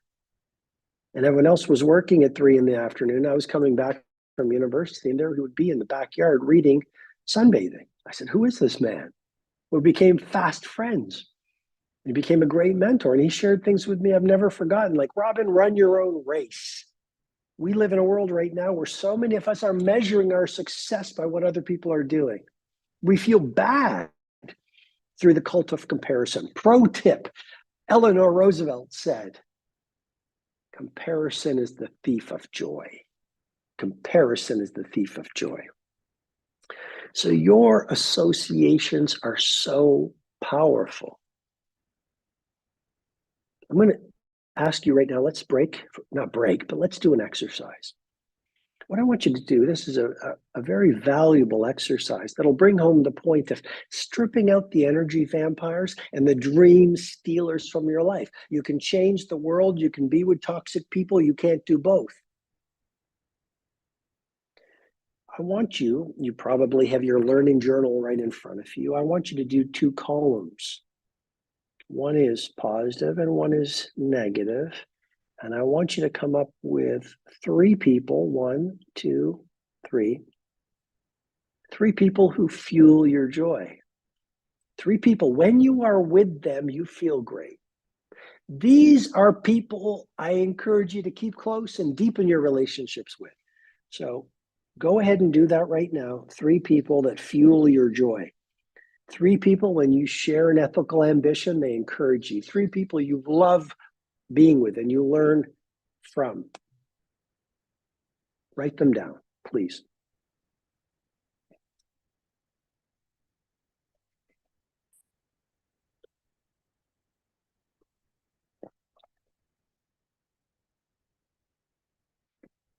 Write quickly, don't over edit mentally.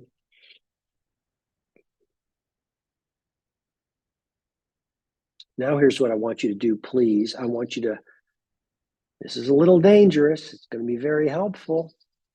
I had one multi-billionaire client I was advising this exercise. We did 10 people in each category. And he said it revolutionized his life because he stripped out, he brought the positive people closer and he stripped out the people who were draining his energy, draining his creativity. They were toxic. So now what I want you to do, I want you to write down 3 energy vampires. You know who they are. You don't want to let them go. It might be a friend you've had for 20 years, but every time you're with them, they didn't grow with you. They don't get you. You're so different from them. They were your best friend 20 years ago, maybe even 15 years ago, maybe 10 years ago, and you won't let them go because you are a nice person. You know what I reply to that? Reason, season, lifetime. Some people are meant to be with you for a reason. Some people come into your life for a season. Some people are with you an entire lifetime. And if people aren't growing with you, and you are with me right now, and you've probably followed my work for years because you are someone who optimizes. You are someone who wants to grow. You are probably an entrepreneur, a leader, a professional athlete, a titan, a creative person, a productive person. You are a human being that loves to learn because education is inoculation against disruption. Well, you're a rare air soul, you know. Most people don't want to grow. Most people have lost their wonder. They're not curious anymore. I'm going to say it again. Most people aren't curious. It's been stuffed out of them. When we were little kids, all we did was ask, oh, why? Tell me, I want to read this book. Tell me a story, daddy, mommy. How many adults do you know have a sparkle in their eye? And when they say, where are you from? What did you learn? What makes your heart soar? What's your favorite book? What did you learn about love? What did you learn about heartbreak? What do you do for a living? How come you like that? Who's your hero? I had another taxi driver in London, honestly, all the way to Heathrow. He was asking question after question after question. And when we got to Heathrow, I said, you should have been a talk show host. You're a great interviewer. And he said, no, I'm just curious. Most people aren't curious. You are special. I honor you because you love to grow. But because you love to grow in a world that most people don't grow because it's scary, you're going to outgrow people. You're going to outgrow relationships. You're going to outgrow business partners. You're going to outgrow friends. You might even outgrow family members. And that's okay. You can love, people say, when I teach this to a client, for example, they'll say, well, what if it's my mother who's toxic? What if it's my brother who's toxic? What if it's my best friend who's toxic? What if it's my business partner who's toxic?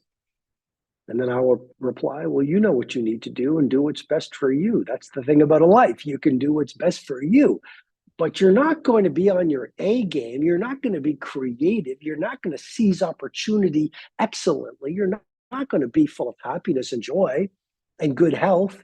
If you're around toxic people, they're draining the life out of you.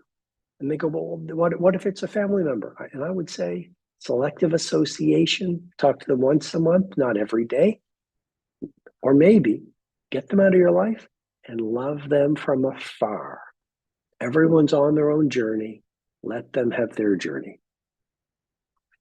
So come up with 3 energy vampires, please. Write them down quickly, please. And here's my challenge to you. Over the next 30 days, get them out of your life or see them less. One thing about a great human being and a healthy human being is you have strong boundaries, strong red lines. You teach people how to treat you. I don't want to go too far down the rabbit hole on this point. We still have, I can't believe it, 7 forms of wealth to cover. We're not going to get through everything, but it's a very powerful point. You become your conversations. If you're just joining us, you've just joined us over the past half hour. I walked all the other participants through the concept of mirror neurons and emotional contagion. I talked about the 3 layers deep theory, how you become not only like your friends, but the friends of your friends and the friends of the friends' friends. You give credit where it's due. That's from Nicholas Christakis, Harvard University. Emotional contagion is this idea you adopt the dominant emotions of the people that you're around. So if you're around people who always go, yeah, that's difficult, it's impossible, this is hard, boo-hoo, CBE. Remember CBE? Complaint, blame, and excuse versus APR. What I'm suggesting is victims are all about CBE, complaint, blame, and excuse. Victims live in the past. The past is not a prison to be chained in. The past is a school to be learned from. But there are a lot of people stuck in the past. CBE, complaint, blame, and excuse. And you can tell a victim a mile away because they give away their power to excuses. I can't get fit because I don't have time. I can't read every night because I need to check my social feed. I can't launch the business venture that will give me financial freedom because it's not the right time. I can't join your 5 a.m. club, Robin, because I need sleep. Well, yeah, go to sleep at 9:30. I can't fall in love because I can't find any good people. Well, they're out there. Become the person you want to attract, and you'll meet that person. APR is what leaders do. Absolute personal responsibility. You rewire the mindsets, you install the habits, and you do it for 66 days, which is roughly the amount of time it takes to install a new habit, according to the research of University College London. But many people in this world, I have observed, want the rewards of world class, but they're not willing to do what world class requires. I spent 12 months on this book. I suffered for this book. I just change after change after change. I wanted it to be the most valuable book I've ever done. Why? Because here's a philosophical underpinning. I respect you. I have a sacred bond with my readers. They have read my books for 31 years. These are all the values. I'm only as good as my last book. I could have mailed this book in and collected my advance. Why would I have worked 12 months of my life so hard on this book? 20 plus different versions of the manuscript, 10,000 plus changes per manuscript. It's because I do my best to remember who puts food on the family table. I have a sacred bond of trust with my readers. If I push garbage into the marketplace, you're not going to trust me anymore. And then the final element of Panem is media. Media. Every influencer you follow, every video you watch, every ad you consume, every magazine online or offline that you skim, every book you read, every conversation you have, all of this media, it's the IPOP principle.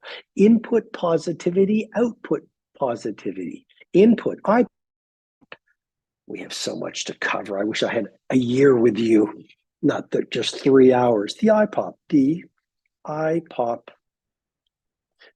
principle. What's the IPOP principle?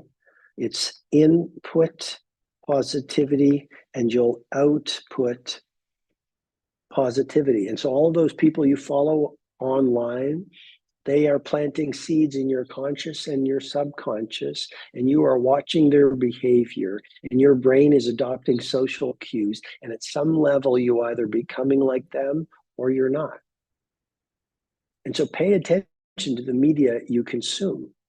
Definitely go on a digital Sabbath every 7 days. That's 24 hours without technology. But read books that will uplift you versus degrade you.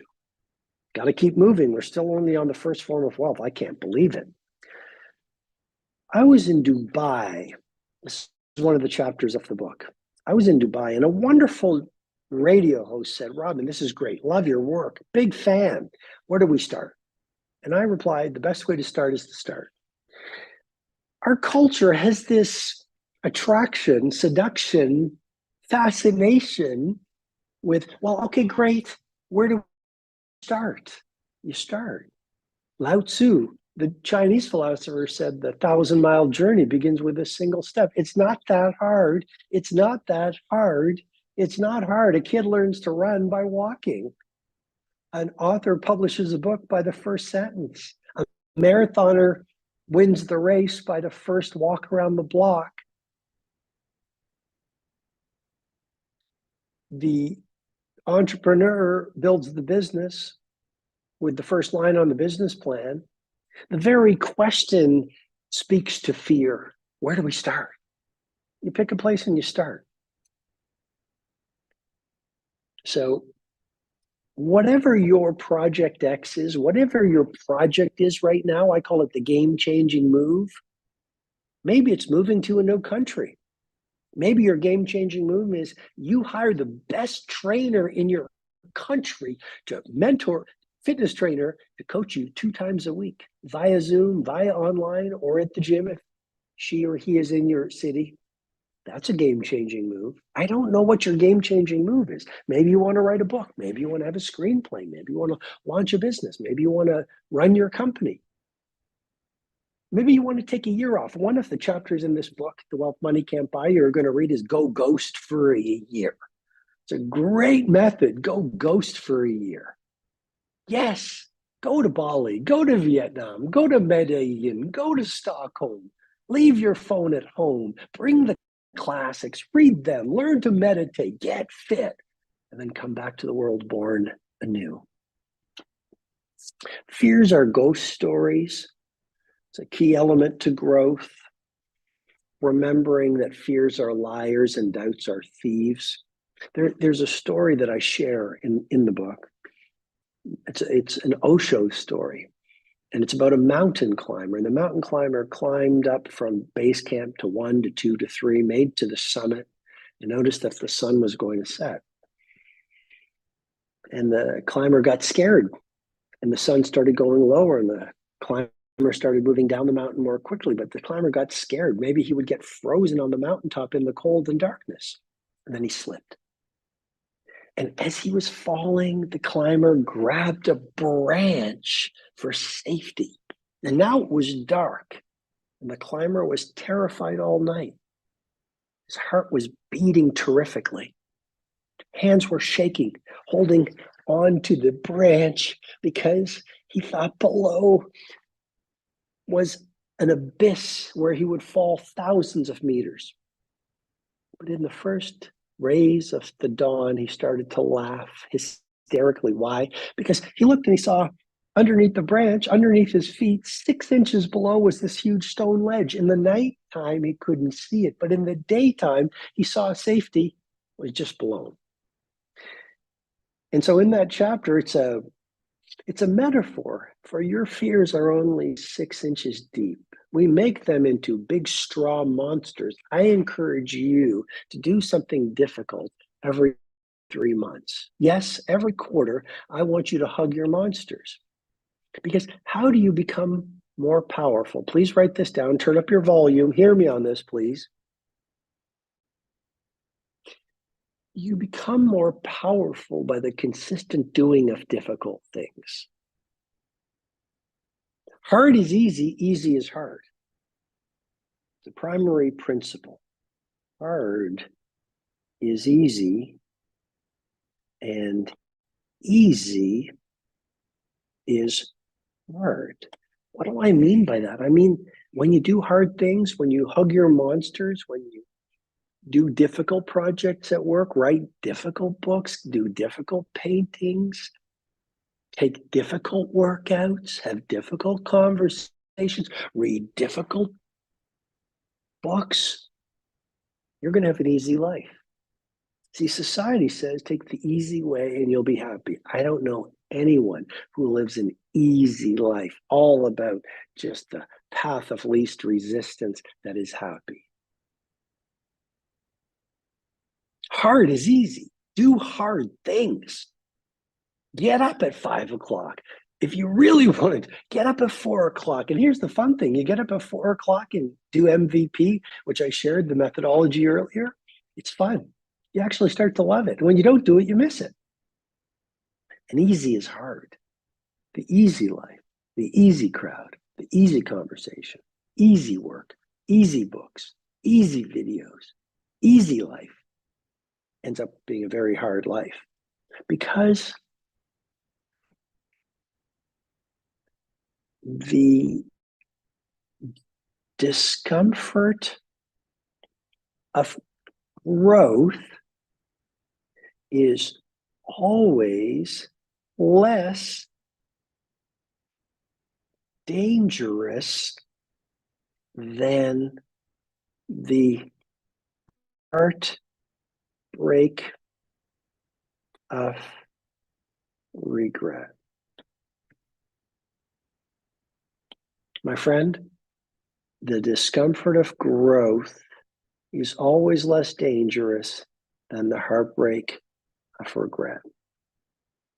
Something really worth paying attention to. So your fears are ghost stories. How deep are they in actuality? Tell me. 6 inches deep. And yet there have been people I have mentored personally where they have had a fear, a strong monster in their mind. They've avoided it for 10 years, 15 years, 20 years.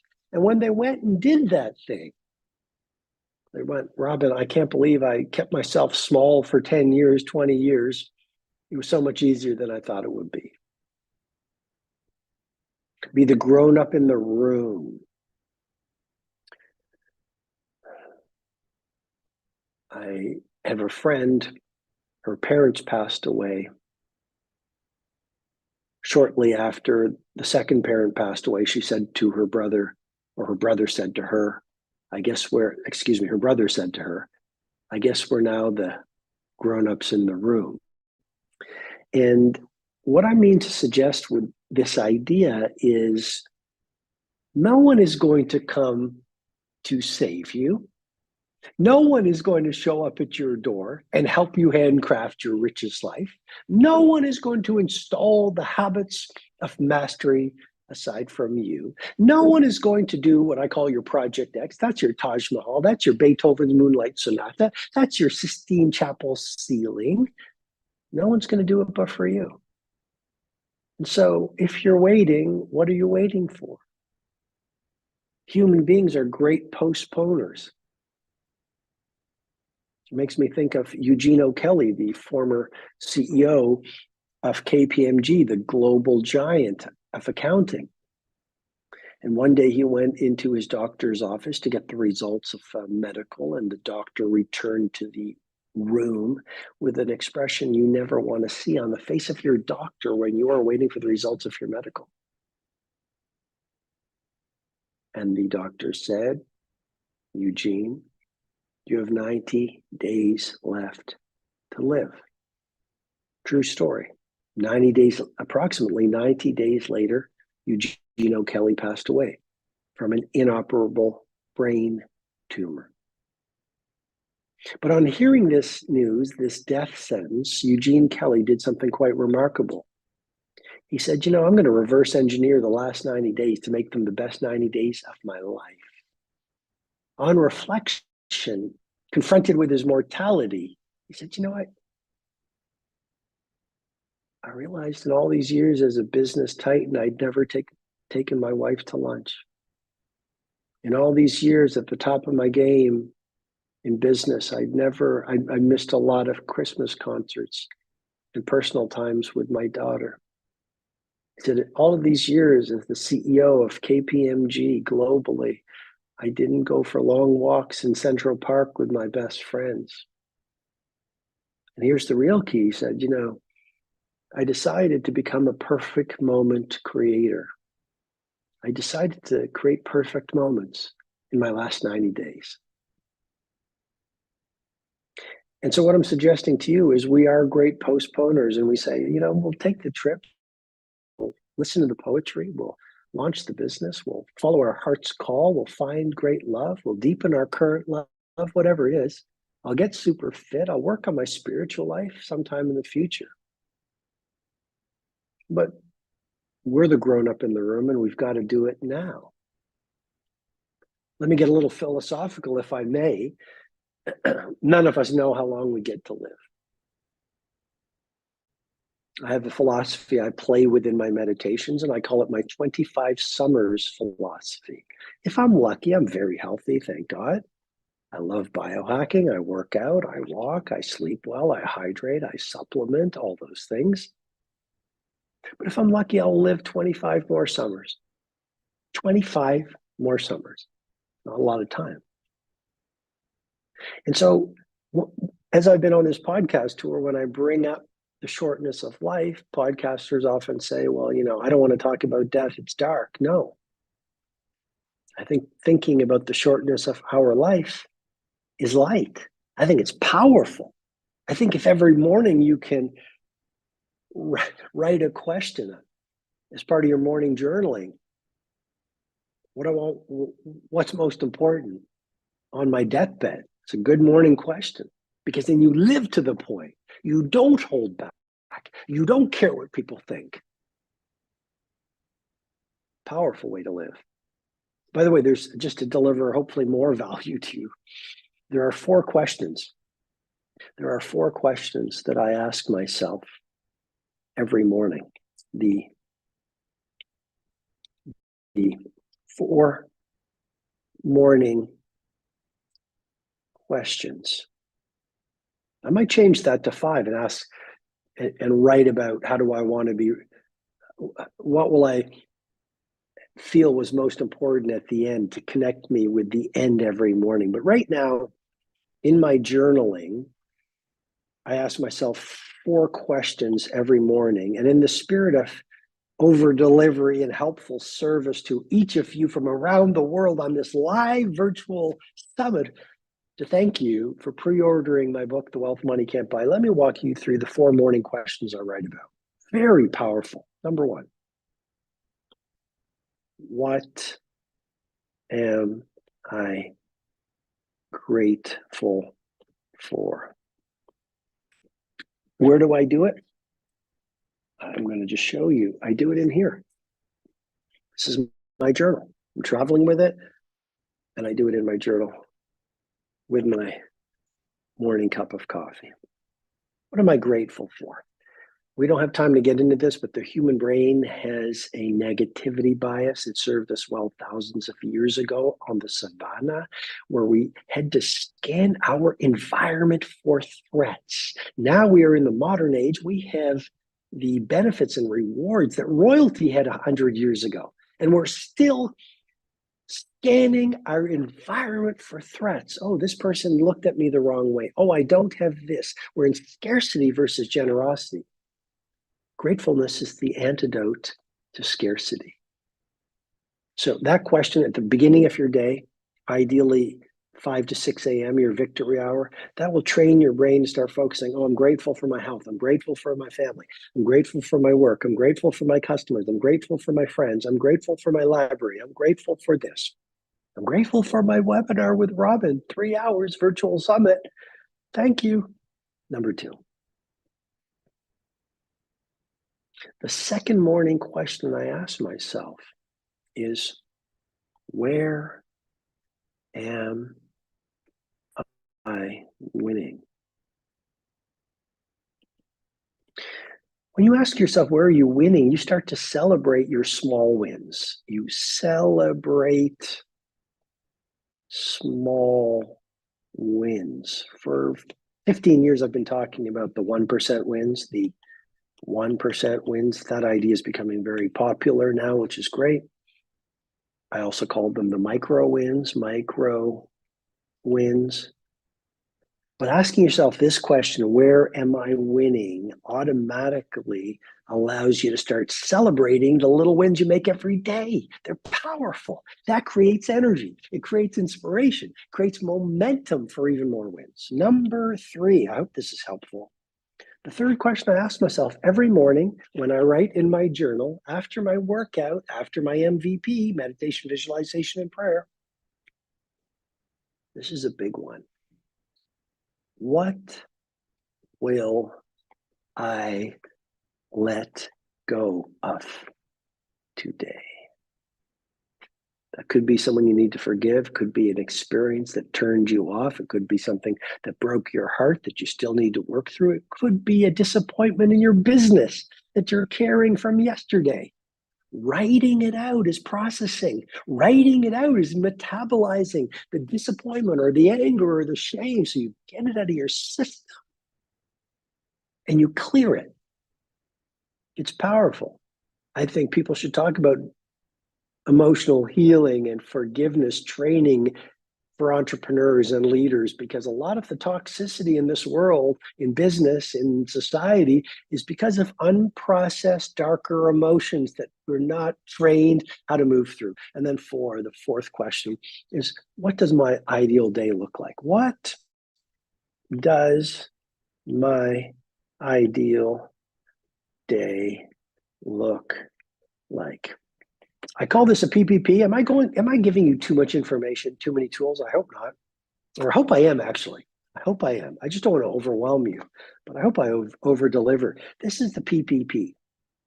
One paragraph, it's a pre-performance paragraph. It's a tool, the PPP tool. You write one paragraph, your pre-performance paragraph. Before you live out your day, you do one paragraph on how you want to show up in the day, how you will be positive versus negative, how you won't make excuses, how you might have a nice lunch, a healthy lunch, how you might do a workout, the way you'll do your work, the way you'll treat your family, just by doing a paragraph on that gives you a guardrail that deepens your commitment to living your day as you have written. It's powerful and it works. Maybe I should tell you about my current morning routine while we're on this. I'll run through it very quickly. My current morning routine, in case it's helpful to you, it's the 4 a.m. to 4:45 a.m. And people always ask, Robin, what time do you go to sleep? I go to sleep at 9:30 or 10 these days. For years, it was 11. I've just trained myself through practice to sleep earlier. And what I do is MVP. MVP for 45 minutes. That's, if you're just joining us, it's meditation, visualization. You just see pictures of the way you want to behave, the business you want to create, the projects you want to do, the race you want to run, the love you want to give, and prayer. Every prayer is heard. I talked about this earlier. If you missed it out, no problem. We are recording this and we will give you access to this recording. You can watch it as many times as you want. 5 o'clock to 6 o'clock is my workout.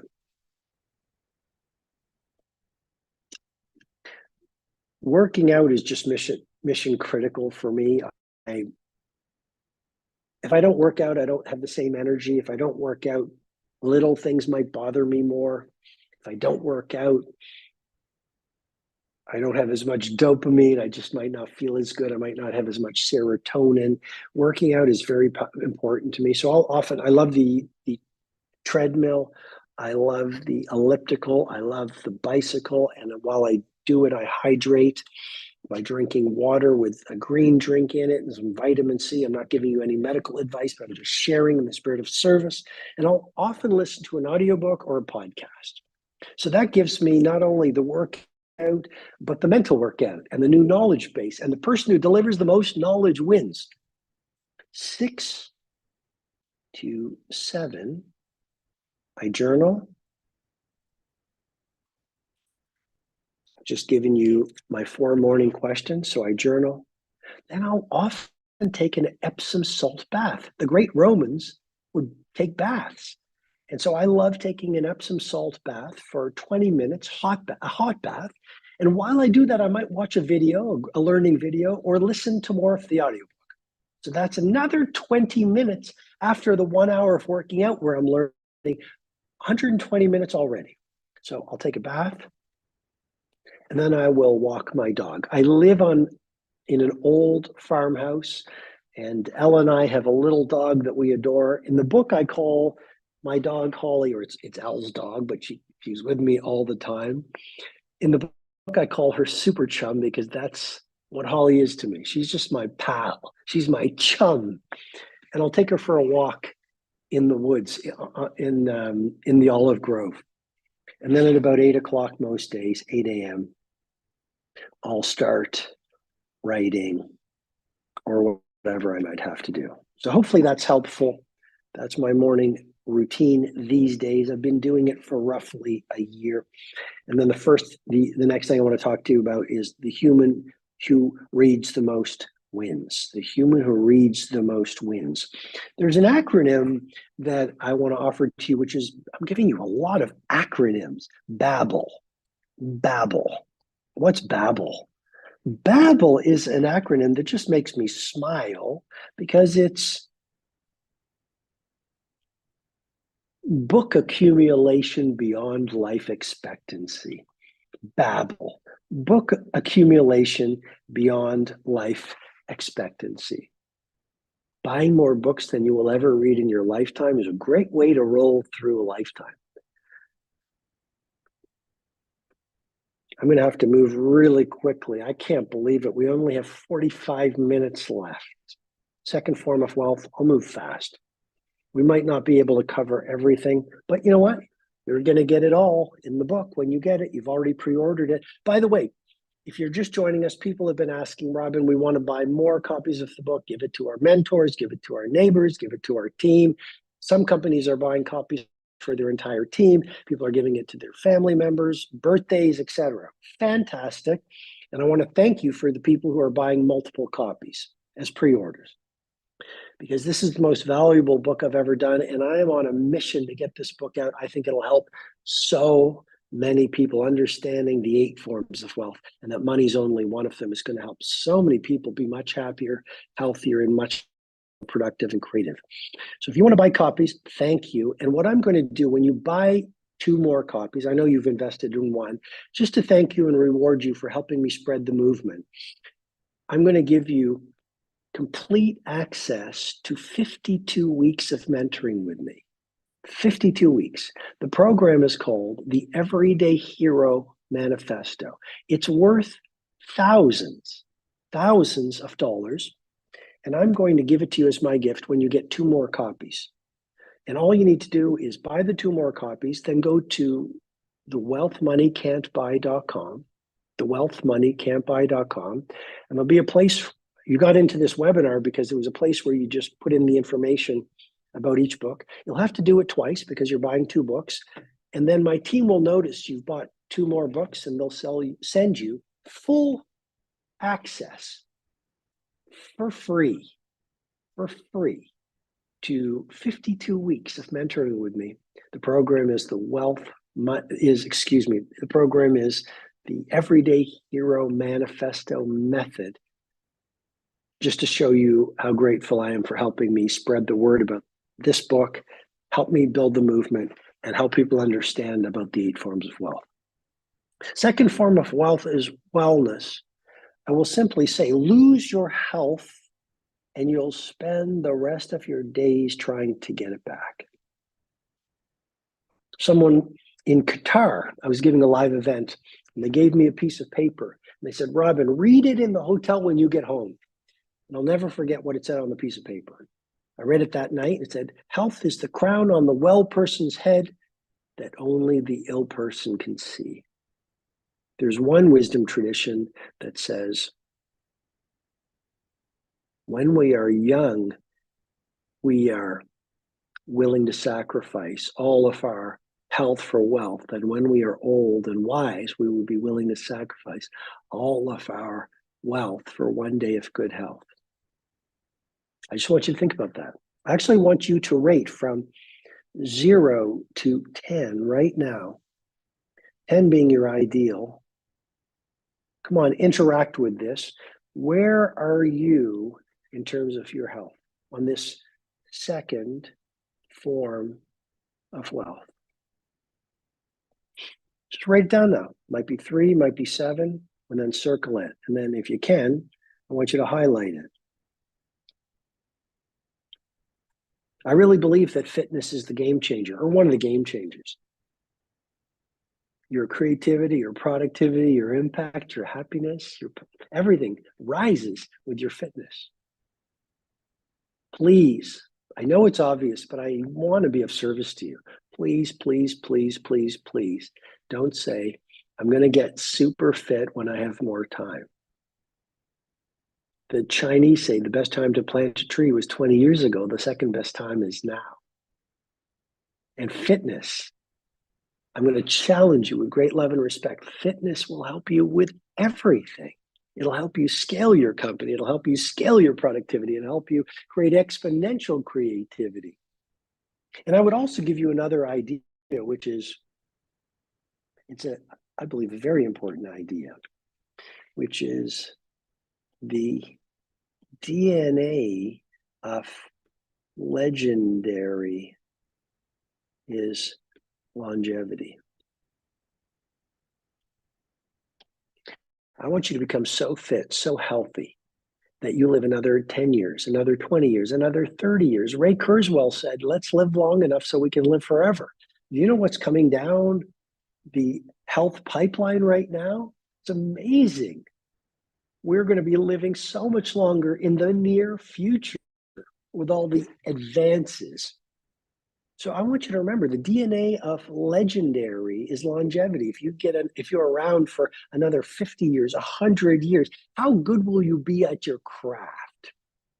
How much fun can you have with your family? How much magic can you distribute to the marketplace? How wise will you be with another 100 years of life? How many people can you help? Take a bath in the forest. In Japan, they have a term called Shinrin Yoku, which is forest bathing.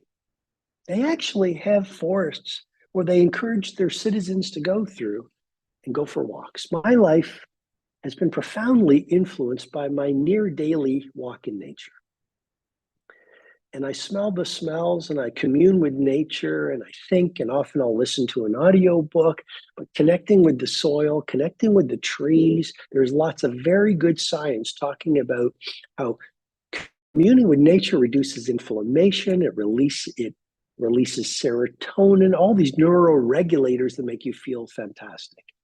So take a bath in the forest if you want to build this second form of wealth. I want to focus on this one. Go OMAD weekly. What is that?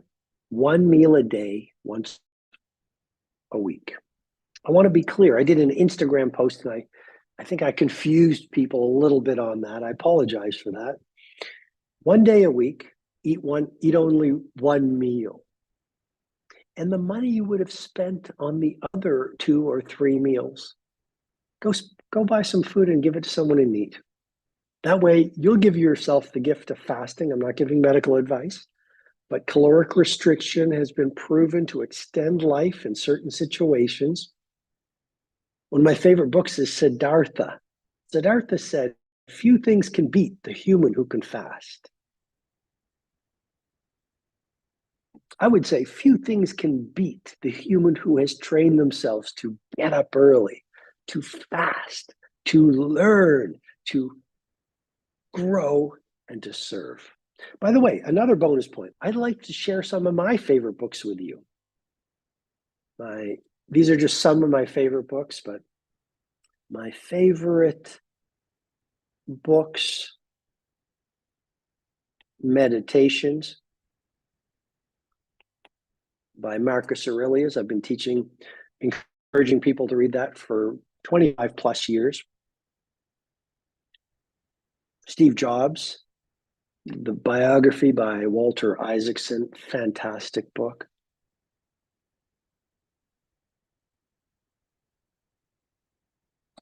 The Giving Tree, The Giving Tree. First time I read it to my kids, I cried. Jonathan Livingston Seagull. It's not a book about a seagull, or it's a book about a lot more than just a seagull. It's really a book about the hero's journey and your journey from the matrix out into your best self and the challenges you're going to face.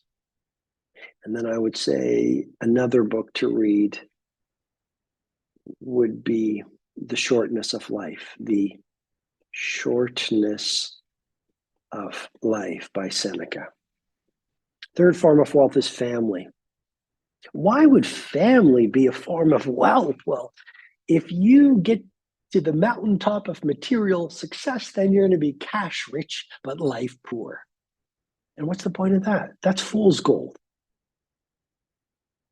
Some of my greatest happiness comes from being with my family. A huge amount of my happiness is my relationship with Elle, my relationship with my kids, my relationship with my parents, my relationship with my brother, my relationship with my friends. There's one chapter in The Wealth Money Can't Buy, the 3 great friend rule. What I'm suggesting in this world where we pursue 1 million digital friends, focus on 3 great friends, 3 friends who get you, 3 friends who adore you, 3 friends who accept your flaws, 3 friends who you could call up at 3 a.m. if you got into trouble in a foreign country and they would say, don't worry, I'll be on the next plane.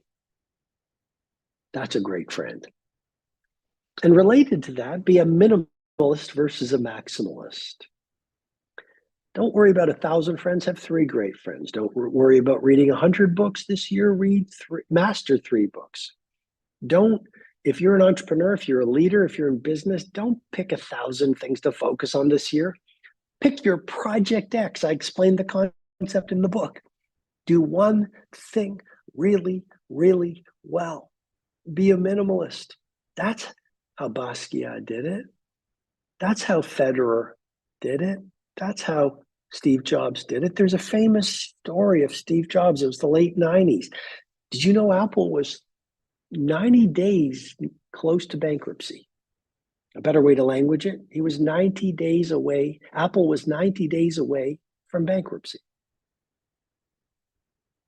Hard to believe, given Apple right now. $1 trillion company.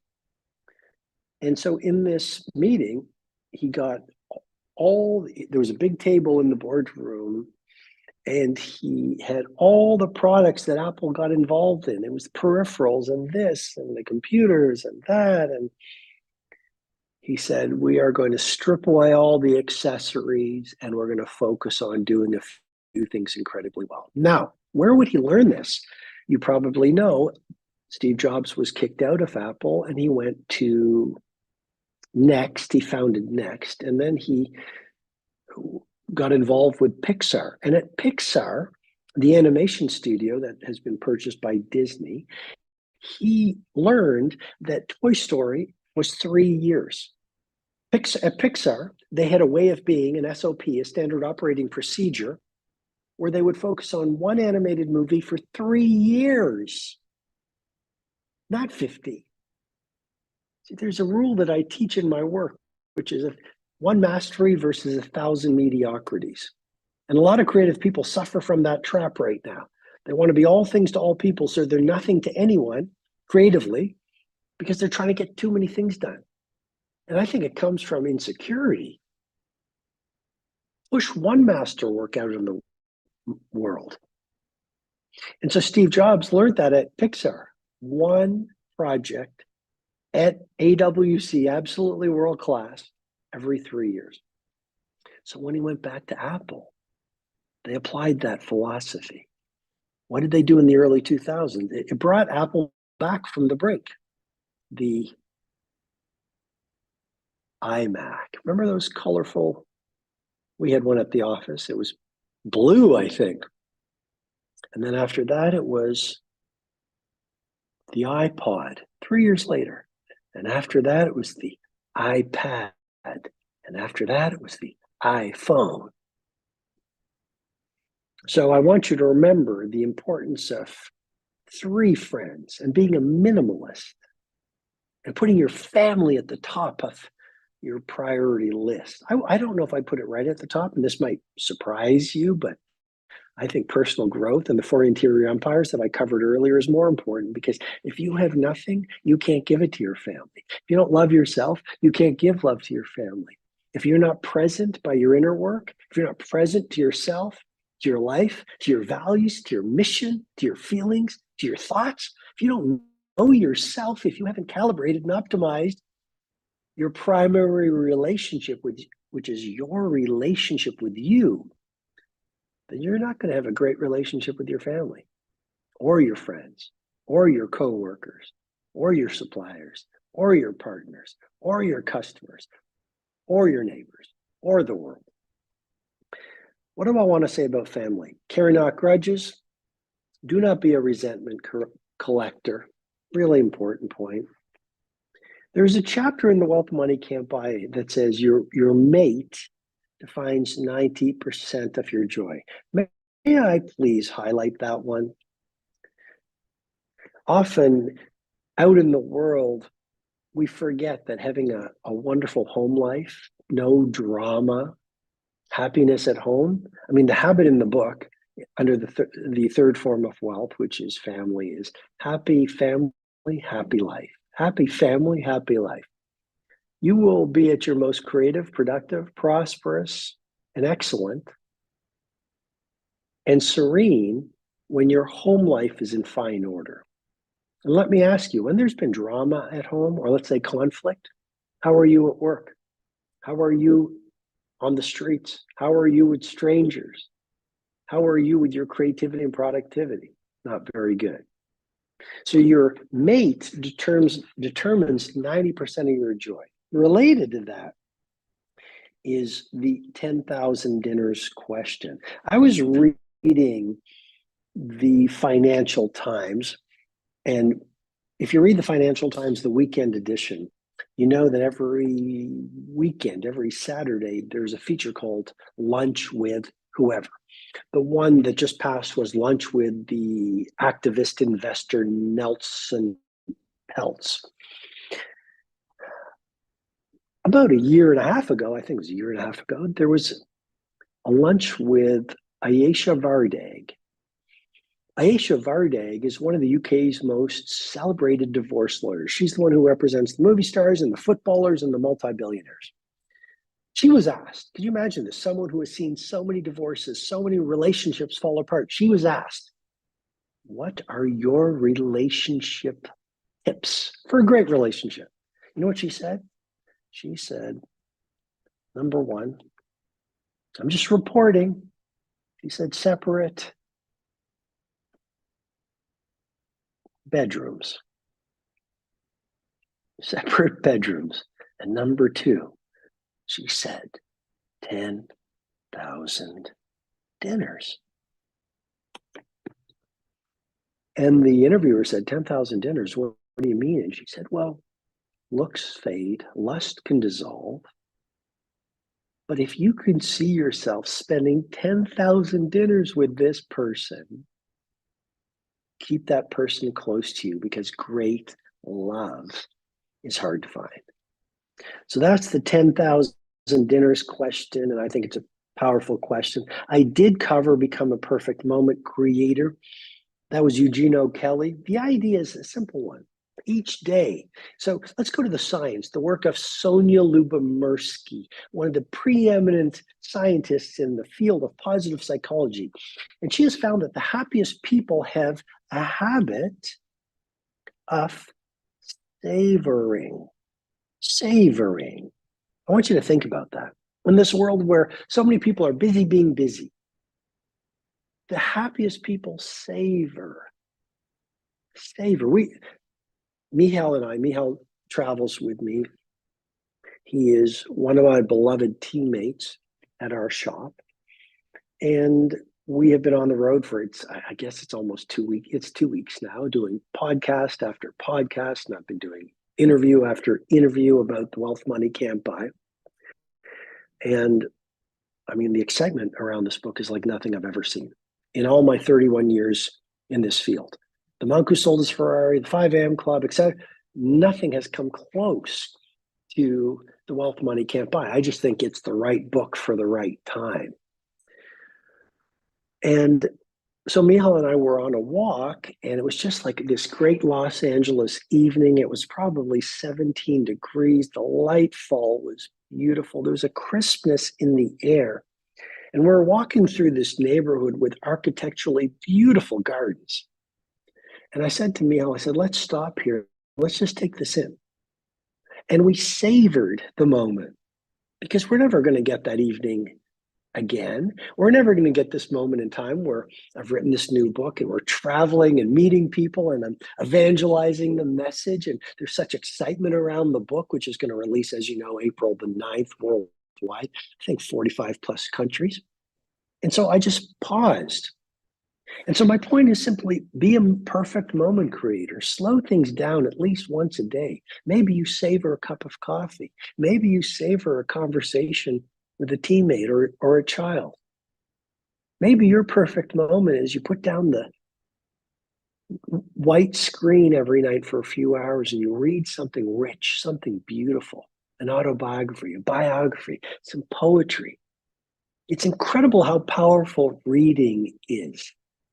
It just slows down the mind. It builds such discipline, it builds wisdom, it builds concentration. But I don't know about you. I can watch videos in the evening and I feel a certain way. And then I can pick up a book and read in my heroic self, my conscience, my wisdom knows that I've done something that's healthy and that's wise and that feels really good.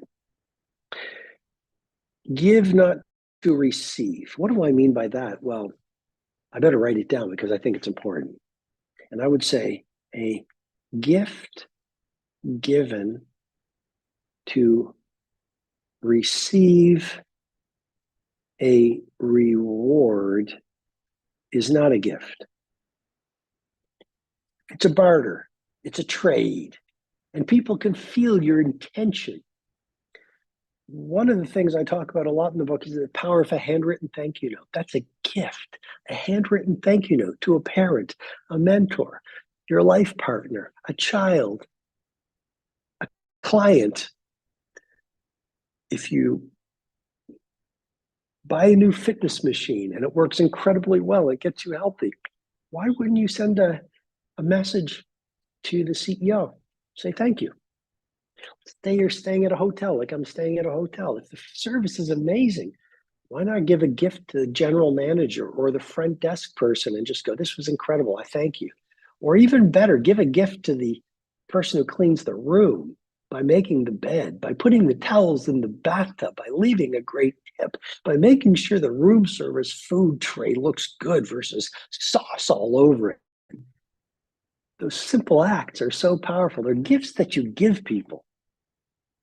I mean, that's someone's mother, someone's father, someone's brother, someone's son, someone's daughter cleaning your room. And that's it. When you give a gift to someone like that, it's a great way to make people feel seen. And the job of a leader is to make people feel bigger in your presence. But it's a gift you give yourself. Your subconscious watches everything. You build self-respect. Self-respect is part of the wealth money can't buy. Integrity is so much more valuable than money. And I want to be clear, money is one of the 8 forms of wealth. I'm not saying that materialism is wrong. Just don't make it your God. Make it your master. Don't make your income a part of your self-identity. Use it. Let it serve you for freedom, to do nice things for yourself and your family, to do nice things to the world, but don't make it your master. And make sure these other 7 forms of wealth, these priorities for your richest life, are well tended to every day. People say, well, that's a lot. No, just do it bit by bit. I believe it's Anne Lamott. She's written a book, Bird by Bird. And it comes from a story. Her brother was doing a project on birds. And he said, oh, this is too much, Dad. And the father said, son, just take it bird by bird. How do you live this model? Well, this model is your personal Mount Everest. It's your ideal. It's the summit. As long as you are moving in the direction of this summit, as long as you're advancing these 8 forms of wealth, 1% every day. You've been following me for years. I've been talking about micro wins, 1% wins, little bit by bit. My brain tattoo, small daily, seemingly insignificant improvements when done consistently over time lead to stunning results. Better say that again because it's so important. small daily, seemingly insignificant improvements, when done consistently over time, lead to stunning results. Why? Because consistency is the mother of mastery. Why? Because what you do daily is times 10 more important than what you do annually. Why? Because your days are your life in miniature, and as you live each day, so you craft a life. I sure hope you are finding incredible value from these 3 hours that I'm giving to you as my very sincere gift for pre-ordering a copy of The Wealth Money Can't Buy. I'm giving you everything. I've taken only one 10-minute break. We're almost done, 3 hours. And I hope you sense how much I want to give and how much I want to help. And I hope you love all of this content that I am just sharing with you. So let us go down to the fourth form of wealth, craft. These chapters are all in the book. Start a stop doing list. I think world class and your richest life and happiness is so much more about what you choose not to do versus what you decide to do. So I want you to create a stop doing list. Not a to-do list. I want you to create a stop doing list. If you're in business, please remember this idea I often teach in my leadership keynotes, which is this. What destroys a great business is often not, it's not that you don't have enough opportunities. You have too many good opportunities that you don't say no to.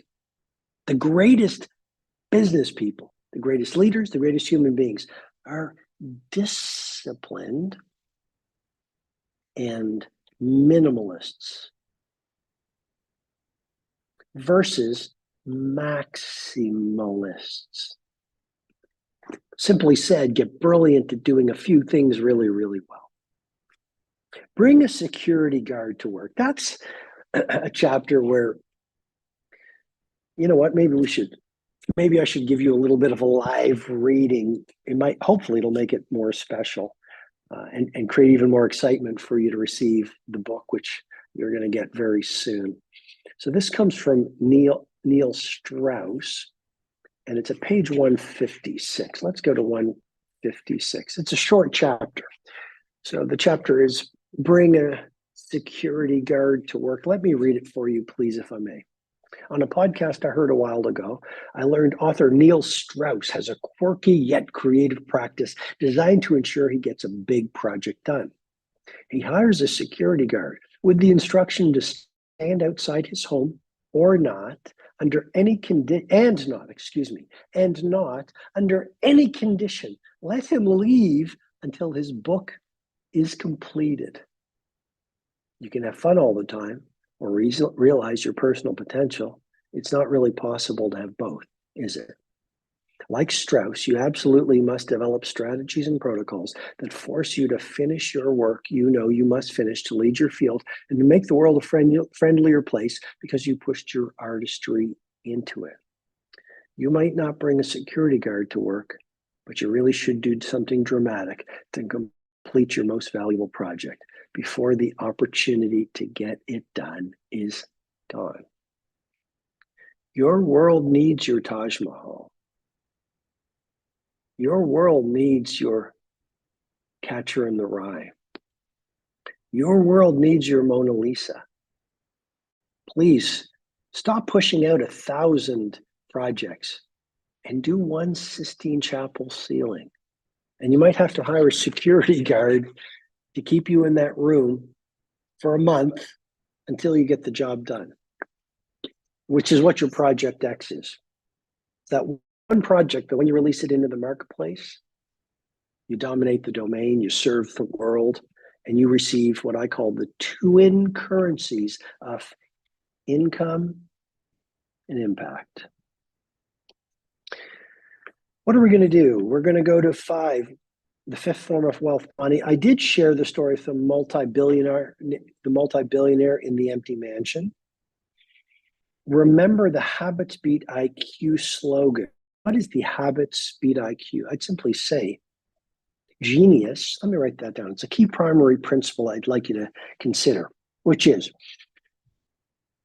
genius is less about genetics and more about habits. Your habits are the predictors of your lifetime future.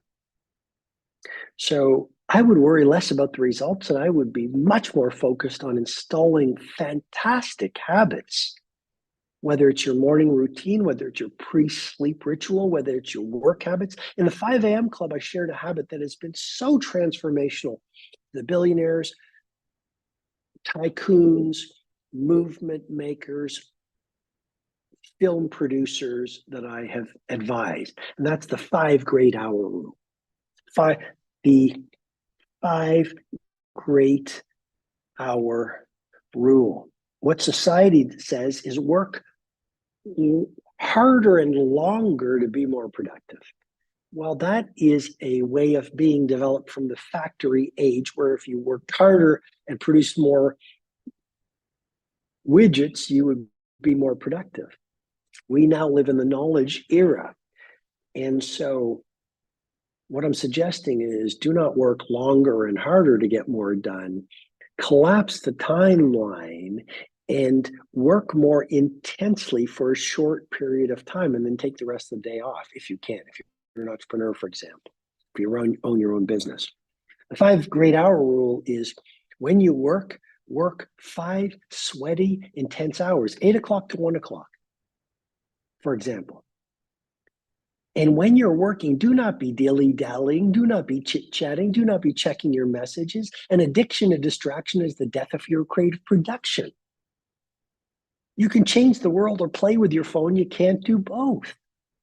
Genius loves isolation. Be alone in a room doing real work versus fake work. 5 hours a day, 5 days a week, 4 days a week. Watch what happens to your productivity and the quality of your work.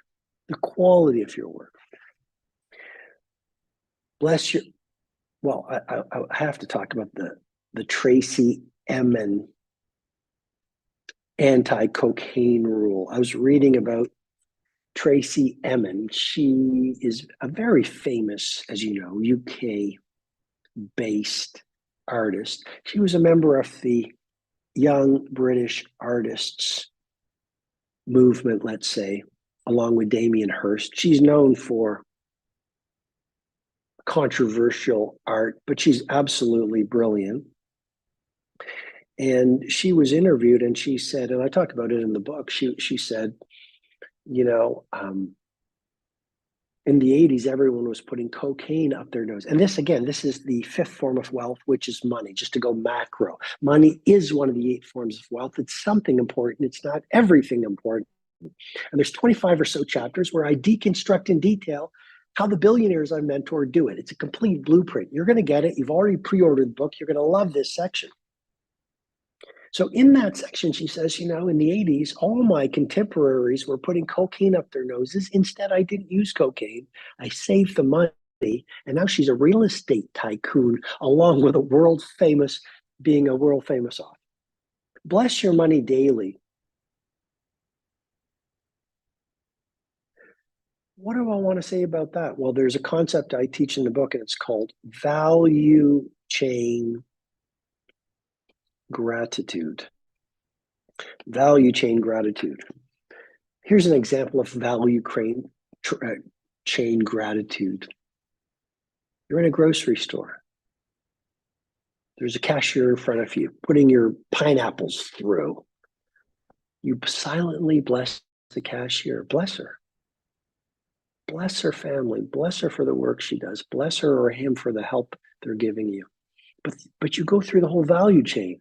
You bless the person who put the food on the shelves. You bless the truck driver who brought the food to the grocery store. You bless the wholesaler, you bless the farmer. If you start it's a practice. People often say, well, how do I change my life? You practice. Well, but tell me exactly what to do. Take the tools and practice them. It's not that hard. It's the execution that's difficult. And so value chain gratitude and blessing your money daily is just a great way to get into a frame of mind. And here's the big key of generosity versus scarcity. In everything you do, but the more grateful you are, be grateful for, I'm doing this 3-hour virtual live. This is live here in Los Angeles, Summit, 3 hours, giving you the best I can give you because you invested in a pre-ordered copy of The Wealth Money Can't Buy. And I think the value I'm giving you is worth a lot. Certainly many multiples of the investment you've made in the book. Why am I doing that? Because I'm grateful to you. I could have done 10 minutes or 20 minutes. I'm grateful to you. And so all I'm saying is the more grateful you can be for the people who put food on your table. Some of you have been reading my books for all 31 years I've been in the field. I feel love for you. I feel grateful. I could have mailed this in. I could have spent a month on it. My publisher, well, I've got very good publishers, so they probably wouldn't have been impressed. But I could have, after a few months, mailed it in. Why did I work 12 months on it? 20 different drafts, 10,000 or so optimizations and refinements in every one of the manuscript. It's gratefulness. And why do you bless your money? It's because it builds gratefulness. You're grateful for the cashier. You're grateful for your customers. And when you feel gratefulness deep inside you, then you would not dare put anything but beauty and quality into what your consumers are receiving. So you can have a mission statement. We care about our customers. We care about society. We care about the world. Sadly, I think a lot of businesses, it's just writing on the wall. It doesn't come from a deep, heartfelt feeling of service. Martin Luther King Jr. said it more elegantly than I ever could. Until you have discovered something you are willing to die for, you're not fit to live. Sixth form of wealth is community. Why would community be a form of wealth? Well, because you become your conversations. If you've got amazing people around you, great friends, a mastermind partner, and if you can't find someone alive to mentor you, recruit a dead board of directors. Have Edison mentor you, Onassis mentor you on finances, Mandela mentor you on service, Gandhi mentor you on virtues, Shakespeare mentor you on wisdom of life. I love Macbeth, one of my favorite plays of Shakespeare of all time. And so your social circle is a fantastic form of wealth. There's one idea I want to offer to you, which is fly 10 hours for a 10-minute meeting. In this age of digital, few things are as powerful as a face-to-face conversation. And what a gesture, what a sign you show someone that you want to do business with them or that you care, than flying 5 hours for a 10-minute meeting or 10 hours for a 10-minute meeting. And it's so rare. You know, we're in a world where there are so many GCAs, gargantuan competitive advantages, because so many people sadly are checked out. So many people don't see their work as their craft. So many people don't get up at 5 a.m. and work on themselves. So many people don't read anymore. So many people don't calibrate their vocabulary. So many people don't want to push magic into the world. So many people don't see themselves as servant leaders. Sadly, I'm not judging, I'm reporting, but they're watching people coming out of restaurants in the latest fashion clothes, or seeing influencers wearing mud masks. Nothing wrong with mud masks, but you know, maybe there are more important things to be watching videos about. And so I want you to be a heavyweight. And you're with me because you are a heavyweight. But the world needs more heavyweights. Another big one, to build a great community. So you have the wealth of a great social circle. And we could spend a week on this one. Do what you'll say you'll do. If you say to someone, you know what, I'm going to have a meeting with you on Monday, I'll send you a suggested time. I think it's like 1 in 10,000 or even less that will send the message on Monday with the meeting time. If you say to someone, we should have dinner sometime, get your schedule, add it to your schedule or your phone, and do it. If you say to someone, you know what, thanks a lot for helping me here, I'm going to send you something in the mail as a gift, do it. Every time you don't keep a promise, your heroic self, that voice of conscience within you, that wiser self, sees your self-betrayal, and you start to lose self-respect. And I think a lot of people, good souls, have lost self-respect. And if you lose self-respect, you're going to lose intimacy with your genius. You lose self-respect, you're not going to take care of your health. You lose self-respect, you're not going to seize big opportunities. You lose self-respect, you're not going to work hard to push mastery into the world. You lose self-respect, you're going to allow energy vampires into your life. But if you love yourself and you respect yourself, you're going to hold yourself to the highest of standards in your health, in your thinking, in your relationships, in your work, in your financial life, in your spiritual life. Why have an enemy when you can have a friend? There's a chapter in the book, you're going to read it, you're going to love that one. I see we have 5 minutes left. But I think that's powerful.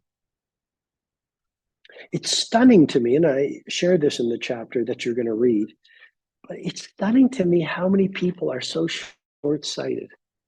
It's stunning to me how people burn bridges. Something doesn't go their way. They're nice to you when everything is going their way. You know I'm telling truth. They're nice to you when everything is going their way. And the moment something doesn't go their way, they can be mean. What I'm suggesting there is never burn a bridge. By the way, this is a very small world. It's amazing how connected people are. You know, I've had situations where maybe I'm working out with a trainer and they'll go, oh yeah, you know, my sister-in-law met you at an event or something like that. My brother-in-law met you at a live event in New York or wherever it was. And so why have an enemy? And this comes from the movie King Arthur. Why have an enemy when you can have a friend? Build bridges, don't tear down walls. 7th form of wealth. I'm smiling because find your invisible Panama. You're going to get all of these chapters in the book. They're right out of the book. They're the actual chapter titles. Find your invisible Panama. Well, I was in a North American city a while ago, and I was going to get my coffee, and it was early in the morning. It was still dark. It was winter time, and there was a Dodge Caravan, minivan.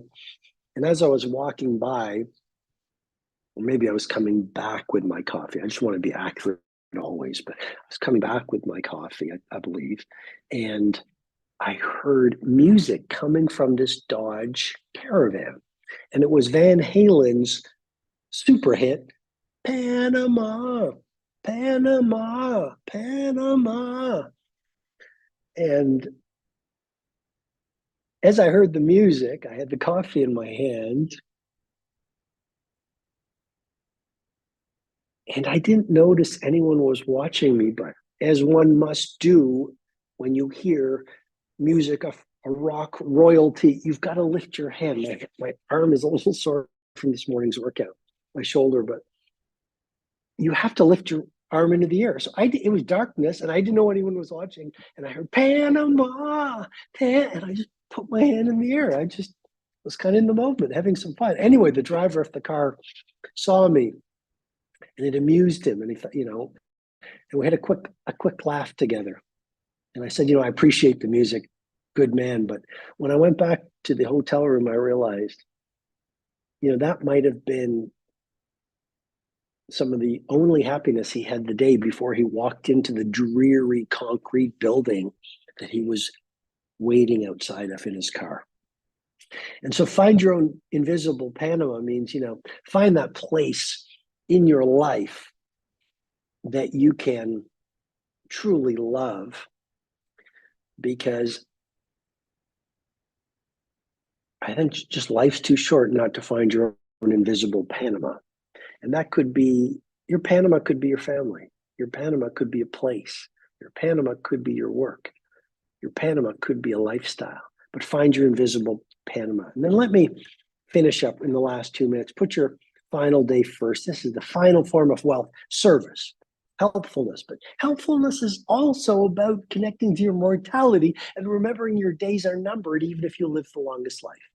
I mean, please remember, before you know it, I will be dust, sitting in a urn on a mantelpiece above a fireplace, maybe next to some soccer trophies. We won't matter that much. That's why living now in the moment is so important.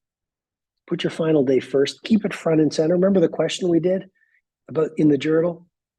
At the end of my life, how will I have wished I will have lived? And then live it today. Eat your last supper. That was a fun exercise I write about in the book, where I was with Elle and two of our lovely friends. And we said, while we were having a long lunch in Rome, we talked about what our last supper would be. And then I just need to end up right now, so I'm on time. Live fully so you can die empty. I think that's so important. I don't know what tomorrow brings. Why postpone? So live these 8 forms of wealth starting now. Don't hold back on doing the things you're frightened to do now. Push your magic into the marketplace now. Be the kindest person you know now. Take care of your wellness, the second form of wealth, now. Don't hold back on love now. And be good to yourself now. I think I'm right on time. I want to thank you so much for spending 3 hours with just a 10-minute break, but I've gone 3 hours for you nonstop except for the 10-minute break. Thank you so much for investing in pre-ordering The Wealth Money Can't Buy. It means a lot to me. Because you pre-ordered your copy, you not only got this 3-hour virtual summit, but a complete online course that I've given you full access to. And I've also given you the Treasure Box meditation system, 10 morning mastery meditations that I use to keep me at my best. I've given you these truly valuable gifts to show you my appreciation for investing and pre-ordering this book that means so much to me. I hope you will share the book on your social platforms, with your teams, with your family, and help me get the message out there so we spread the word and build a movement around The Wealth Money Can't Buy. Most importantly, thank you for the gift of your time. I hope to meet you in person. I hope I've been of service to you. Enjoy the book. It should be coming to you over the next few weeks. And I wish you a great day. Thank you.